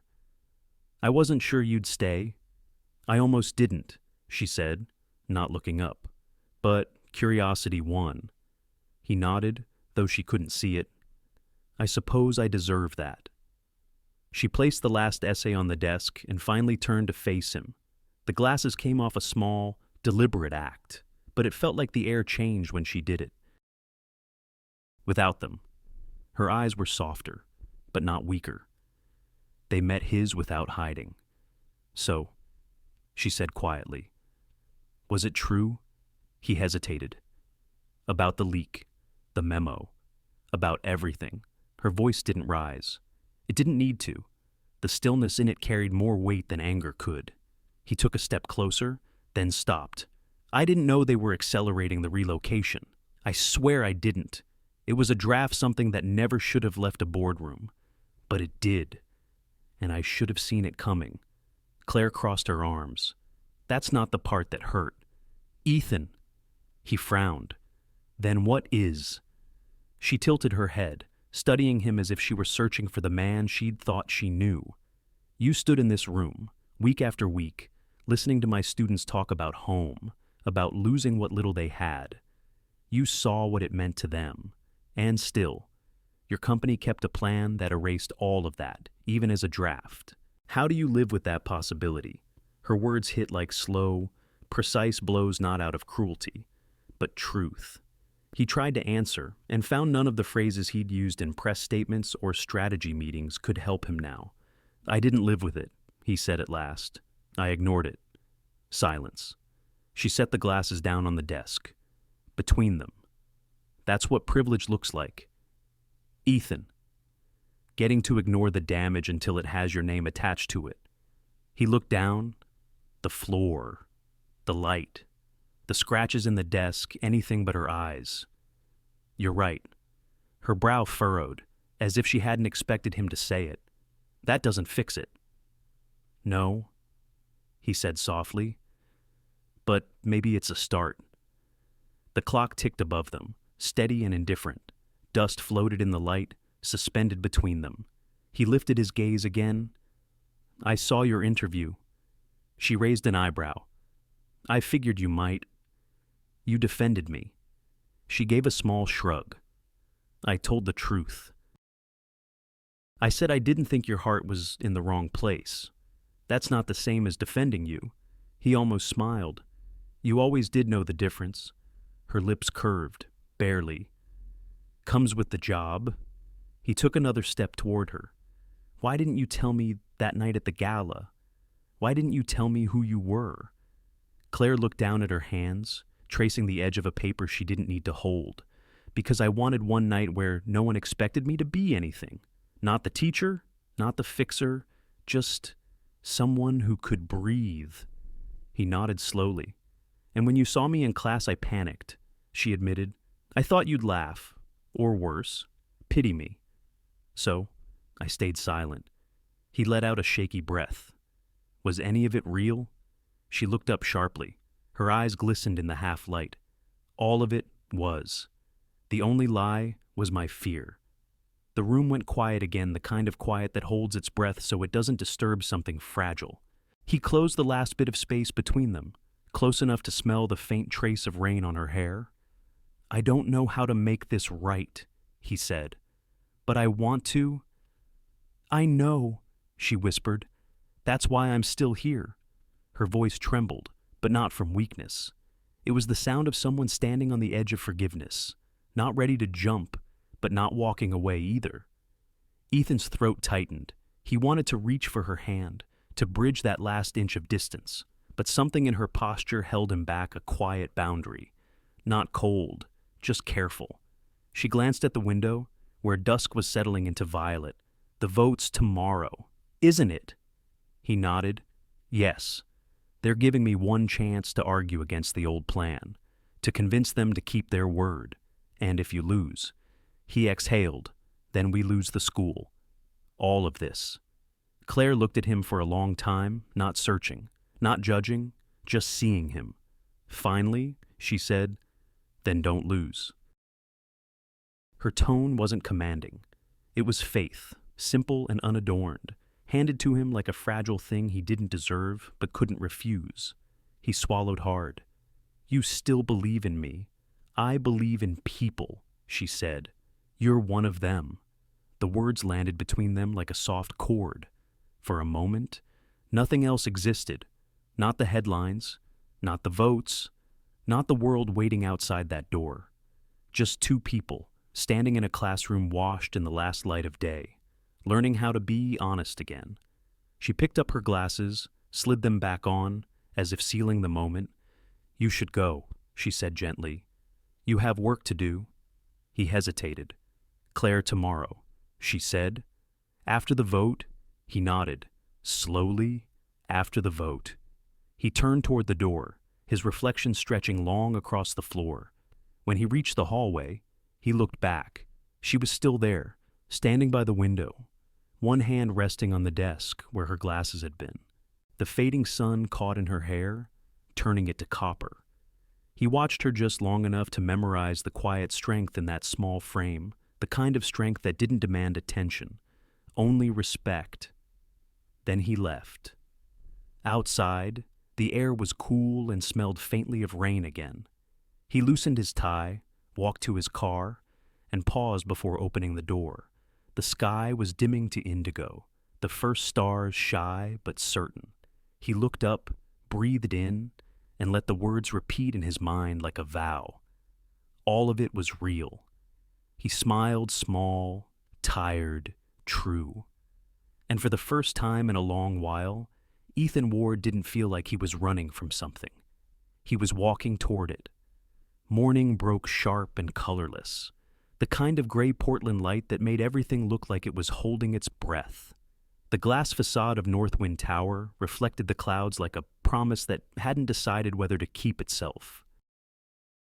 Inside, the boardroom was already full suits, murmurs, tension stitched into every inch of polished wood. Ethan stood by the window, tie loosened, watching the street below where small groups still held signs. Even in the drizzle, save Jefferson High.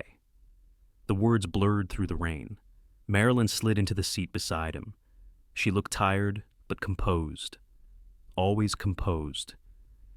You've got 5 minutes before the vote, she said softly. You can still let it go.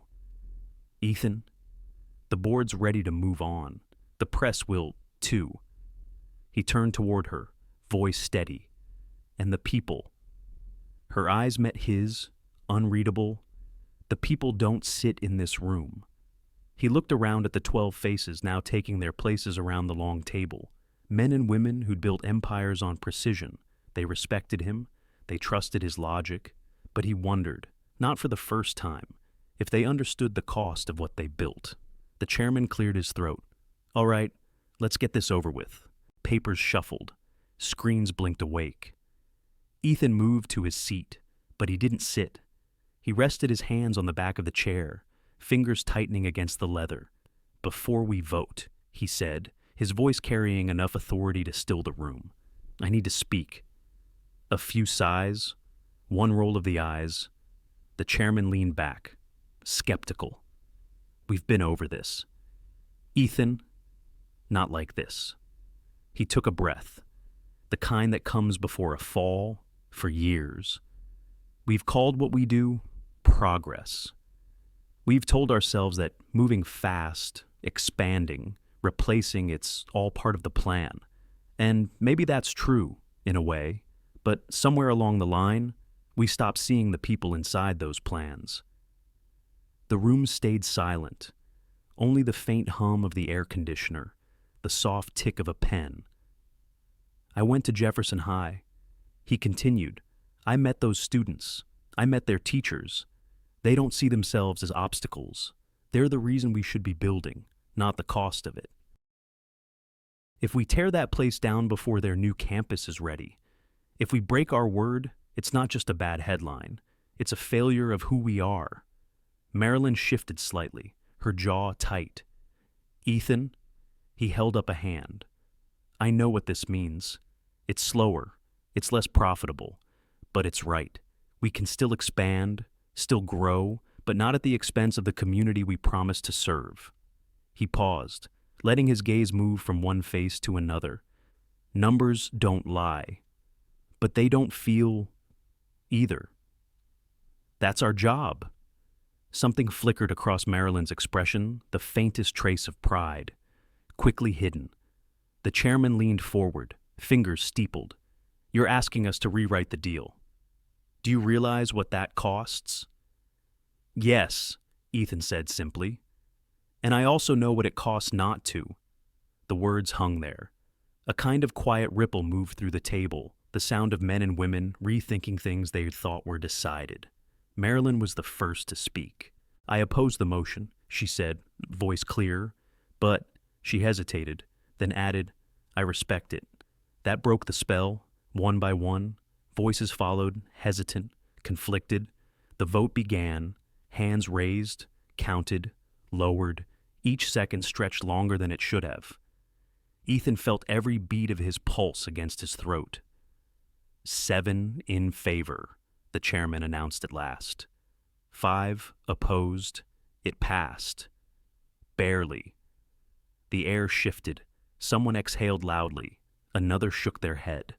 The room wasn't warm, but something in Ethan's chest was relief, exhaustion, disbelief. They all mingled until he couldn't tell them apart. The chairman sighed, rubbing his temples. All right, we'll keep Jefferson High in place until the rebuild is ready. The project continues under the revised plan.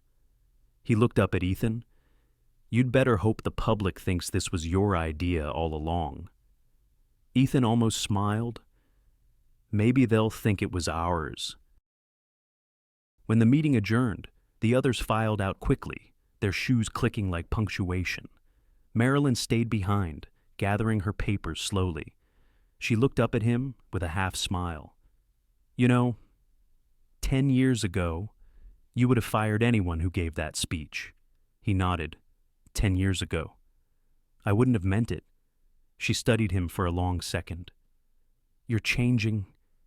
Ethan. Maybe I'm just catching up. Marilyn tilted her head. Something soft in her eyes now. Go see her before the news cycle catches up with you. He blinked. Claire. She didn't answer, just smiled the way older sisters do when they already know what you're going to do. Ethan gathered his things jacket over one arm, tie still loose. The rain had stopped when he stepped outside. The city smelled of wet pavement and something cleaner, lighter. The crowd in front of the tower was thinning, but a few people still stood with their signs. Someone saw him and lowered theirs, confusion giving way to cautious curiosity. He nodded once to them, no speech, no press, just a gesture. Then he walked toward his car. The sky was breaking open, streaks of silver blue where clouds had begun to give up. Traffic hummed in the distance, the city slowly finding its rhythm again.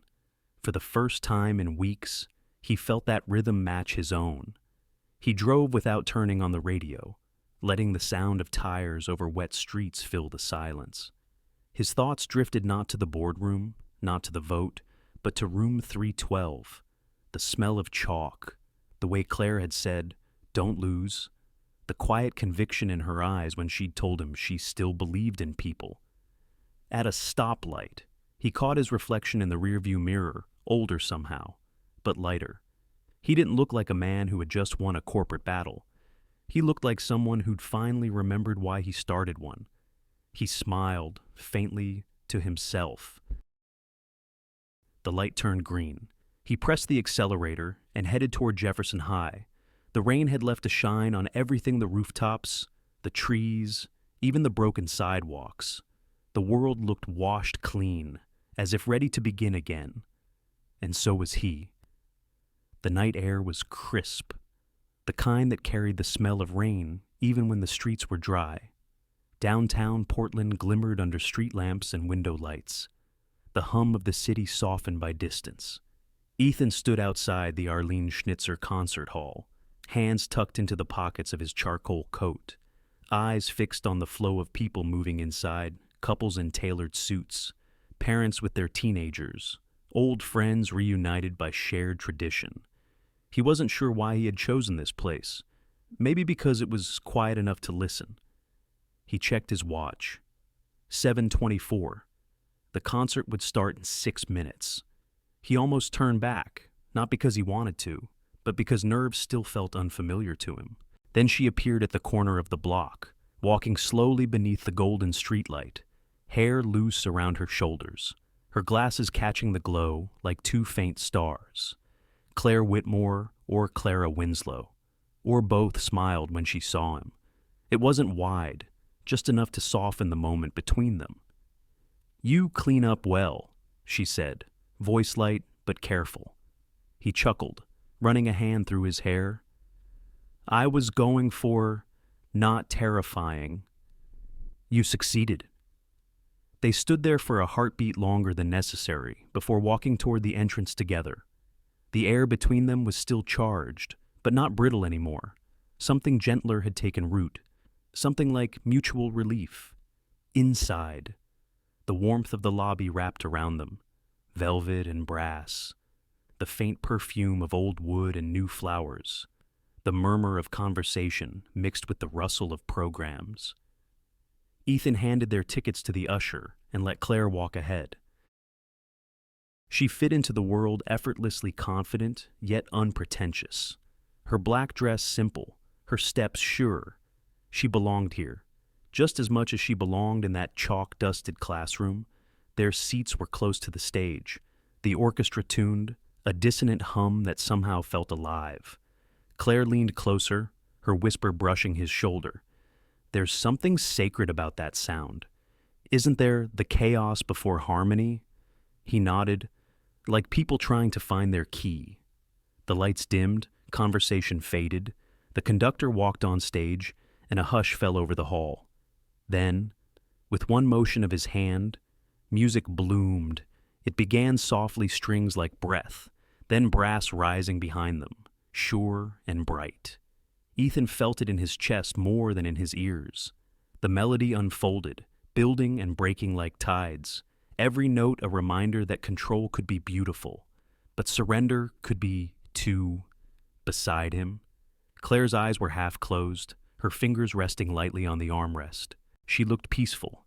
The music seemed to draw the two of them into the same rhythm, their separate lives woven briefly into one sound. When the first movement ended, applause broke out, polite and brief. Claire turned to him, smiling faintly. Do you ever think about what drives people like this? All this discipline for moments that vanish the second they end? He looked at her. Maybe it's the vanishing that makes it worth it. She tilted her head. That's not what I expected you to say. He smiled. It's not what I expected either. The second piece began slower, more intimate. Notes fell like rain on glass, quiet but certain. As the sound wrapped around them, Ethan's thoughts drifted, uninvited but clear. He thought of the boardroom, of the faces that had finally nodded instead of resisted. He thought of Jefferson High, of the students who would walk those halls without fear of demolition.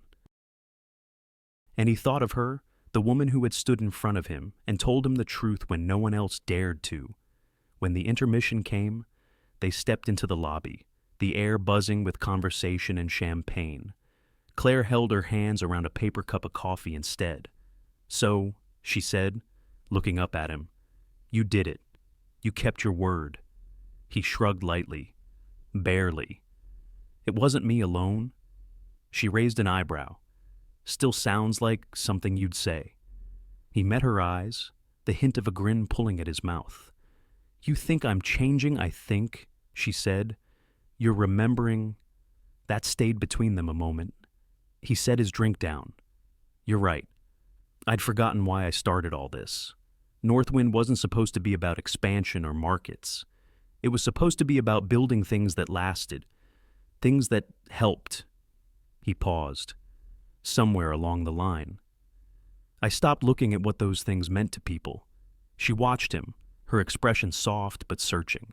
And now, he said slowly, I want to build differently, with intention. Claire nodded, her eyes thoughtful behind the lenses. Integrity doesn't mean perfection, Ethan. It just means you keep trying to bridge the gap between who you are and who you meant to be. He smiled small, genuine. You sound like a teacher? She laughed quietly. Guilty. The bell rang for the second half. They returned to their seats.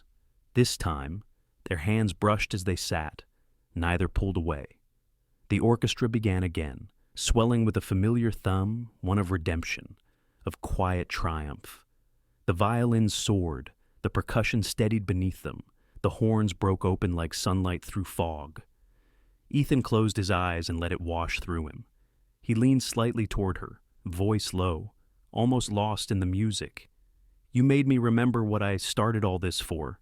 She turned her head. And what was that to make something that mattered? He said, something human. For a long moment, neither spoke. The orchestra reached its final crescendo, and the last note lingered like breath before silence. Then came the applause, long, rising, almost grateful. Claire clapped softly, eyes shining. Ethan didn't clap at all. He was looking at her, at the light on her face, the reflection of the stage in her glasses, the way she had become both the calm and the chaos he hadn't known he needed. She noticed and looked back, smiling faintly. What she whispered. He shook his head.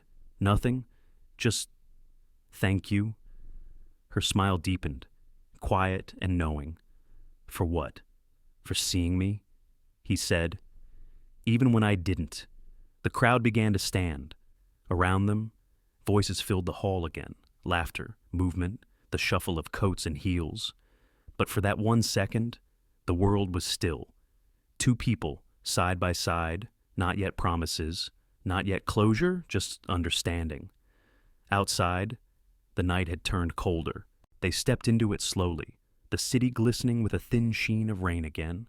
Claire's hair moved with the breeze, her glasses fogged briefly, and she laughed, brushing them clear. Ethan offered his umbrella, holding it between them. She looked up at him, eyes bright behind the lenses. You know, she said softly, you're not the same man who walked into that classroom.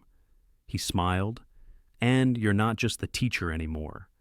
Their steps matched as they crossed the street, the faint sound of music still echoing behind them, notes that seemed to follow, fading but never gone. They didn't speak again for a while. They didn't need to. Sometimes, silence was the most honest conversation of all. Spring crept into Portland quietly that year, not with sudden warmth or bright blossoms, but in small ways the scent of wet soil after rain, the soft hum of construction down the block, the faint laughter of students walking home without worry. Jefferson High stood taller now, half shrouded in scaffolding, but full of life again. The banners that once hung in protest were gone. In their place, hand-painted signs fluttered in the breeze. Future starts here. Ethan walked through the front gate with a paper cup of coffee and no security escort. He didn't wear a suit anymore, just a plain gray sweater, dark jeans, and a name badge that read Mentor Volunteer. The title made him smile every time. It felt right in his hands, like something earned rather than owned. Inside, the halls buzzed with energy. New lockers lined the walls. The scent of fresh paint mixed with the faint, familiar odor of old books and pencil shavings. The school was still a work in progress, the second floor under renovation. The gym awaiting its new roof, but the heartbeat of the place was steady. He paused outside room 312. Through the window, he could see Claire standing at the whiteboard, gesturing as she spoke to a group of seniors. Her hair was tied loosely today, a few strands falling into her face as she laughed at something a student said. He caught the sound through the cracked door light, unguarded, the kind of laughter that heals something invisible. He didn't interrupt, not yet. Instead, he leaned quietly against the doorframe and watched. Claire moved with ease in that space, her gestures deliberate, her presence calm. She spoke about symbolism in The Great Gatsby again, how the green light meant something different depending on who was looking at it. Ethan remembered sitting in that same room months ago, impatient, skeptical, and strangely drawn to the woman who challenged every answer he thought he knew.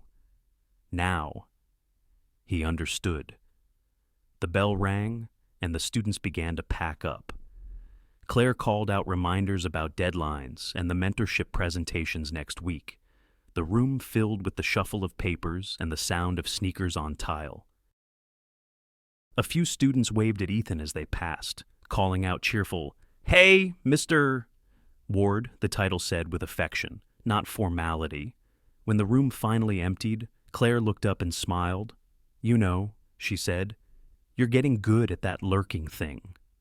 He grinned. Occupational hazard. She walked toward him, arms crossed but eyes warm. You could just walk in like a normal person. And miss the encore he teased. Not a chance. She rolled her eyes but laughed. The years of weariness that had once shadowed her face were softer now, replaced by something brighter purpose. Maybe, or peace. "How's the mentorship program coming along?" she asked. "Better than we hoped," he said. "Northwind's board approved expansion to 6 other schools. We've got volunteers lined up, engineers, accountants, artists. People actually want to help." She nodded, pride flickering across her expression. "That's a first. It's because of you," he said simply. "You gave it a face." She looked down, a faint blush coloring her cheeks. "I just kept showing up. You're the one who fought for it." He shook his head. "No, I just stopped fighting against what mattered." For a moment, they stood there in comfortable silence. The late afternoon light filtered through the blinds, striping the floor in gold. The distant sound of hammers echoed from outside, steady, rhythmic, almost musical. Claire perched on the edge of a desk, her hands resting in her lap. "You know," she said softly, "I used to think change only came from the top, from people like you. Turns out it starts here." She gestured to the desks, the scuffed floor, the sunlight, little places, little choices. He nodded. "I used to think the same thing, that leadership meant control. Now I think it's just listening." She smiled at that, eyes soft. "You're getting better at it." He laughed quietly. "Good teacher?" "Persistent student," she countered. They both fell silent again, not because there was nothing left to say, but because silence between them had become easy. Outside the classroom, the hallway was filled with murals painted by students' bursts of color depicting the city, hands reaching toward the sky, Words like hope and home woven between faces of every shade. Ethan stopped to look at one near the stairwell, a portrait of an old man planting a tree beside a cracked sidewalk. The roots were drawn in gold, stretching deep beneath the concrete. Claire joined him, following his gaze. "That one's by Marcus," she said. "He used to skip class every other day. Now he runs the art club." Ethan nodded, his voice quiet. "He told me once he didn't think he'd live long enough to finish high school." She looked at him. "He will now." A moment passed. The air smelled faintly of rain again, always rain, as if the city itself never stopped cleansing. He turned to her. "You ever think about what's next?" She smiled, small and knowing. "You mean after saving the world?" "Something like that?" She shrugged. "I'm not sure. Maybe I'll write again. Maybe I'll stay here. For once. I'm okay not knowing." He looked at her. Really looked and saw the calm she carried now. It wasn't the absence of struggle, but the peace that follows when you stop fighting yourself. "Whatever you do," he said, "it'll matter." She met his gaze, eyes bright behind her glasses. "You really think so I do."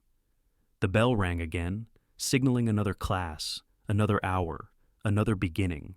Students flowed past them, their voices echoing down the hall, fragments of dreams and laughter and plans.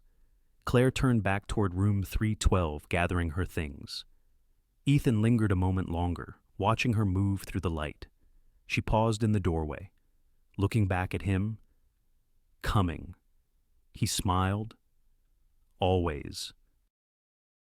And as they stepped back into the classroom together, not as CEO and teacher, not as opposites drawn by circumstance, but as two people rebuilding something that had once been broken, the afternoon light shifted, spilling across the desks like a quiet promise.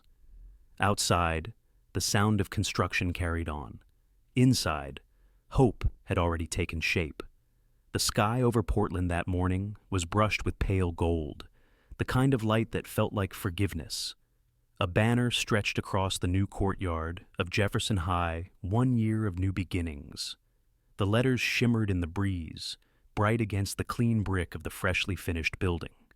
The hum of conversation filled the air. Students, parents, board members, and volunteers gathered together, their voices mingling like the city itself had come to celebrate. Ethan stood off to the side, coffee in hand, watching as people moved through the space.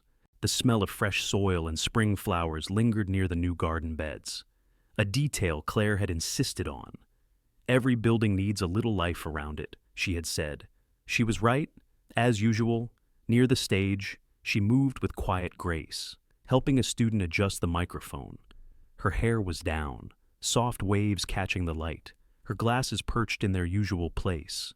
She wore a pale green dress that matched the color of new leaves, simple, elegant, entirely her. Ethan felt a small ache in his chest watching her. Not the ache of distance anymore, but of gratitude. A few board members passed by and nodded to him with polite smiles.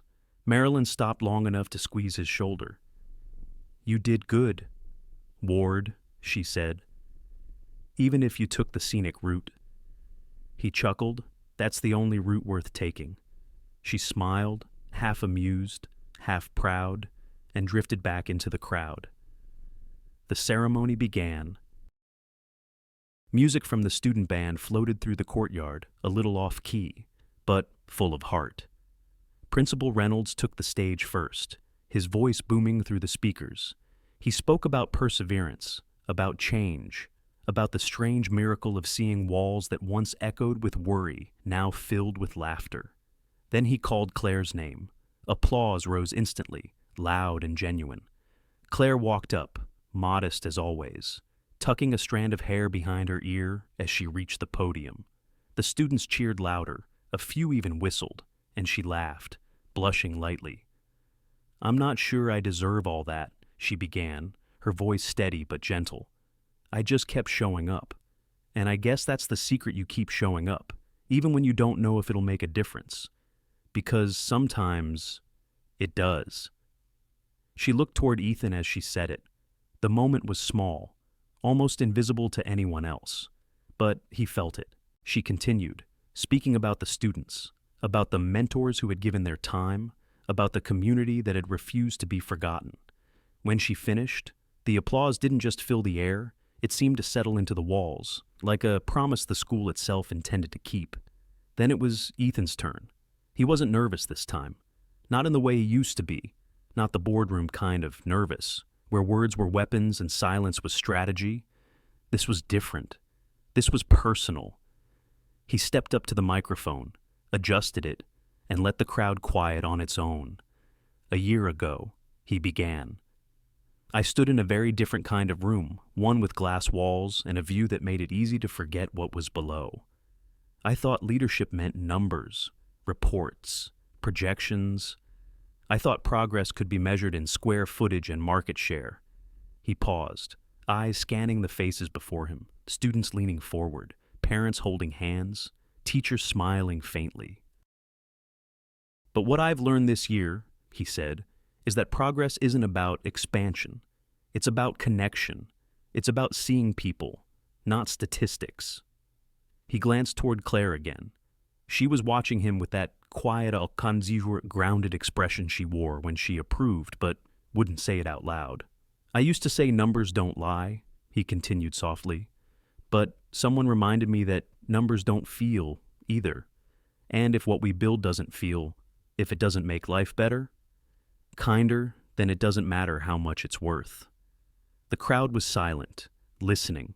Even the students who had been whispering moments ago were still. He smiled slightly, a mix of humility and peace.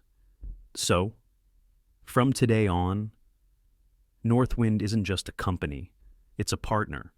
And I'm not just here as a CEO, I'm here as one of many people who finally understand that the heart of progress is empathy. Applause rose again, long and deep. Some people stood. Claire clapped, too slow, deliberate. The kind of applause that meant pride more than approval. When it quieted again, Ethan stepped back and joined her at the edge of the stage. The sunlight hit them both as the band struck up a softer tune. The sound of trumpets mingling with the chatter of spring wind. Claire leaned closer. You've gotten better at speeches. He smiled. Good teacher. She laughed, shaking her head. You're never going to let that go, are you? Not a chance. They watched the students move through the crowd laughing, taking photos, showing their parents the new library and gym. A few stopped to thank Ethan, shyly. One handed him a small folded note that read, "Thank you for seeing us." He slipped it into his pocket without a word. The afternoon lingered like a long exhale. The sky stretched wide and blue. A sense of calm settled over the courtyard, the kind that doesn't demand attention, just quietly fills the space between moments. Ethan turned to Claire again. You know, he said, this feels different than any success I've ever had.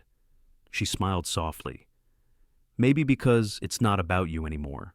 He laughed, not offended. Maybe because it never really was. They stood there side by side as the ceremony drew to a close, the crowd beginning to disperse, the sound of chairs being stacked and microphones being unplugged.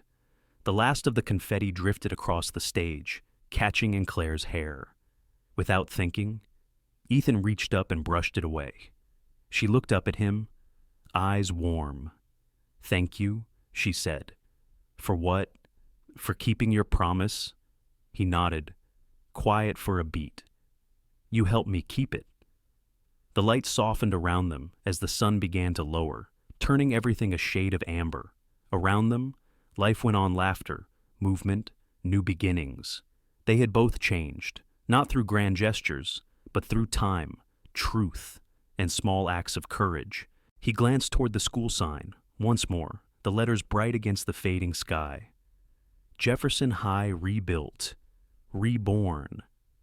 And beneath it, someone had added a smaller line in chalk, "We are seen." Ethan smiled. Claire did too.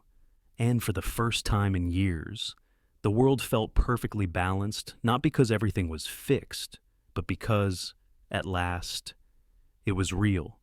The afternoon light spilled softly through the new windows of room 312. The air carried the faint scent of varnish and chalk, familiar, but somehow cleaner, gentler, like memory remade. The desks gleamed under the sun, arranged in neat rows again, waiting for the next generation of students to fill them. On the far wall, a new mural stretched from corner to corner, bright colors, interwoven hands, and in the center, the words, "We build together." Ethan stood at the door for a long moment before walking in. He ran a hand over the edge of one desk, smiling faintly at the carved initials of a student who had once refused to use notebooks. Some things, he thought, shouldn't be erased. Behind him, soft footsteps approached. "You're early," Claire said, her voice like a note of warmth in the quiet room. He turned. She was standing in the doorway, holding a stack of books against her chest. Her hair was down, not styled, just loose, the way it fell when she forgot to think about it. Her glasses rested on the desk beside her. The light caught in her hair, turning it almost gold. "I was just taking a moment," he said. "It looks good in here." "It does." She agreed, walking past him. "I still can't believe they finished it on time," he chuckled. "That might be the first miracle I've seen in business." She set the books down and looked around the room with quiet pride. "You know, when we first met, I used to wonder if this place would even make it another year. And now," he asked. She smiled. "Now it feels like it'll outlive us both." They stood side by side, the sound of the city faint beyond the windows, a car passing, a child laughing somewhere in the distance, the rhythm of a life that had begun again. For a while, neither spoke. The stillness between them wasn't empty. It was full of time, of understanding, of everything they had said and everything they no longer needed to. Then Ethan reached into his pocket. His fingers brushed the small velvet box hidden there. For weeks, he'd rehearsed what to say. He had words ready measured, eloquent, safe. But now, in this quiet room that had changed both their lives, all those lines felt unnecessary. "Claire," he said softly. She turned, eyebrows raised. He smiled the kind of smile that comes from nerves wrapped in certainty. "Do you remember what you told me that first day? About people who think they have everything?" Her eyes softened, something about missing what matters most. He nodded. "Yeah." "Turns out, I was listening." She laughed quietly, the sound catching the light like everything else in the room. "You usually do. Eventually," he stepped closer. "You taught me that progress isn't about building things. It's about becoming someone. And I don't think I ever told you how much you changed that for me." She tilted her head, smiling. "You've told me in more ways than words." He hesitated for a heartbeat, then took the small box from his pocket and opened it. The ring wasn't grand, just a single band of brushed gold, simple, enduring, like the kind of truth they'd both fought to find. Her breath caught. He held her gaze. "I know this isn't where most people would do this," he said softly, glancing around the classroom. "But I figured this is where I stopped pretending, where I finally learned what it means to see someone." He took a slow breath. "So, Claire Whitmore, will you marry me?" She stared at him for a long, quiet moment, the kind of silence that carries every answer before it's spoken. Then she smiled, eyes glistening. "You really couldn't wait until dinner, could you?" He laughed, shaking his head. "No, I didn't want to ask you in some restaurant where the waiter interrupts with the check. I wanted to ask you here where everything changed." Her smile trembled, just slightly. She reached out and brushed her fingers against his. "Then I guess the answer has to be yes." He let out a breath he hadn't realized he'd been holding. Relief and joy tangled in his chest like music finding its final note. He slipped the ring onto her finger, simple, perfect, and for a moment, neither of them moved. Then she leaned in, resting her forehead against his. "You know," she whispered, "you didn't need a new building to learn something new." He smiled. "No, but I needed you." She laughed softly, brushing a tear from her cheek. "You've gotten sentimental. Mr. Ward, hazard of mentorship," he teased. They both stood there in the fading light, surrounded by the quiet hum of a place that had seen everything: pride, fear, redemption, love. Outside, the sound of hammering had stopped. The city was settling into evening, the first stars faint above the rooftops. Ethan looked around the room one more time. The sunlight had shifted, spilling across the desks in their hands. Dust motes floated lazily through the beams, catching gold as they moved. It was such an ordinary sight, and yet, in that moment, it felt like everything. He turned back to her. "So," he said softly, "what's next?" Claire smiled, her eyes shining. "We keep showing up." He nodded, letting the words settle. Outside, the last of the sun slipped below the edge of the city, painting the windows in a soft, amber glow. The room fell quiet again, but it was a peaceful quiet, full of breath and light and the promise of what comes after endings. She reached for his hand, and he took it without hesitation. They stood there as the day faded, two people who had built something better than walls or numbers or plans. Something alive. And as they turned off the lights and stepped into the hallway, the faint reflection of the mural shimmered behind them. "We build together." Ethan glanced back one last time. The classroom glowed in the dim, golden dusk.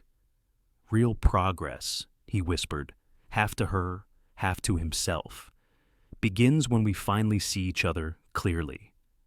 Claire squeezed his hand. "And when we choose to keep seeing." They walked out into the evening, the doors closing softly behind them, the sound of their laughter fading into the rhythm of the city, warm and full and real, and somewhere between the last light and the first stars, it felt like the world exhaled, ready, at last, to begin again. True progress, as Ethan and Claire discovered, isn't found in success or wealth. It begins with seeing and valuing one another. The story reminds us that growth often happens quietly, through empathy, patience, and the courage to listen. We spend much of life building careers, homes, reputations, yet sometimes forget to build connection. When we slow down enough to notice the people around us, their stories, their hopes, we rediscover our own humanity. For those who have lived long enough to see both triumph and loss, this message feels familiar, yet newly tender change doesn't require grand gestures. It begins in a classroom, a conversation, a simple act of kindness. We are never too old to learn, to forgive, or to start again. The heart, after all, remains the greatest teacher. Ethan didn't rebuild a school. He rebuilt his understanding of what matters. And perhaps that's what each of us is called to do, not to chase what glitters, but to nurture what endures: compassion, integrity, and the quiet beauty of being truly seen. Thank you so much for spending your time with Shining Stories. If this story touched your heart or reminded you of something true in your own life, we'd love for you to share it with someone who might need a little light today. Don't forget to like, share, and subscribe to our channel. Your support helps us keep creating stories that warm the heart and remind us what truly matters. Until next time, take care and keep shining.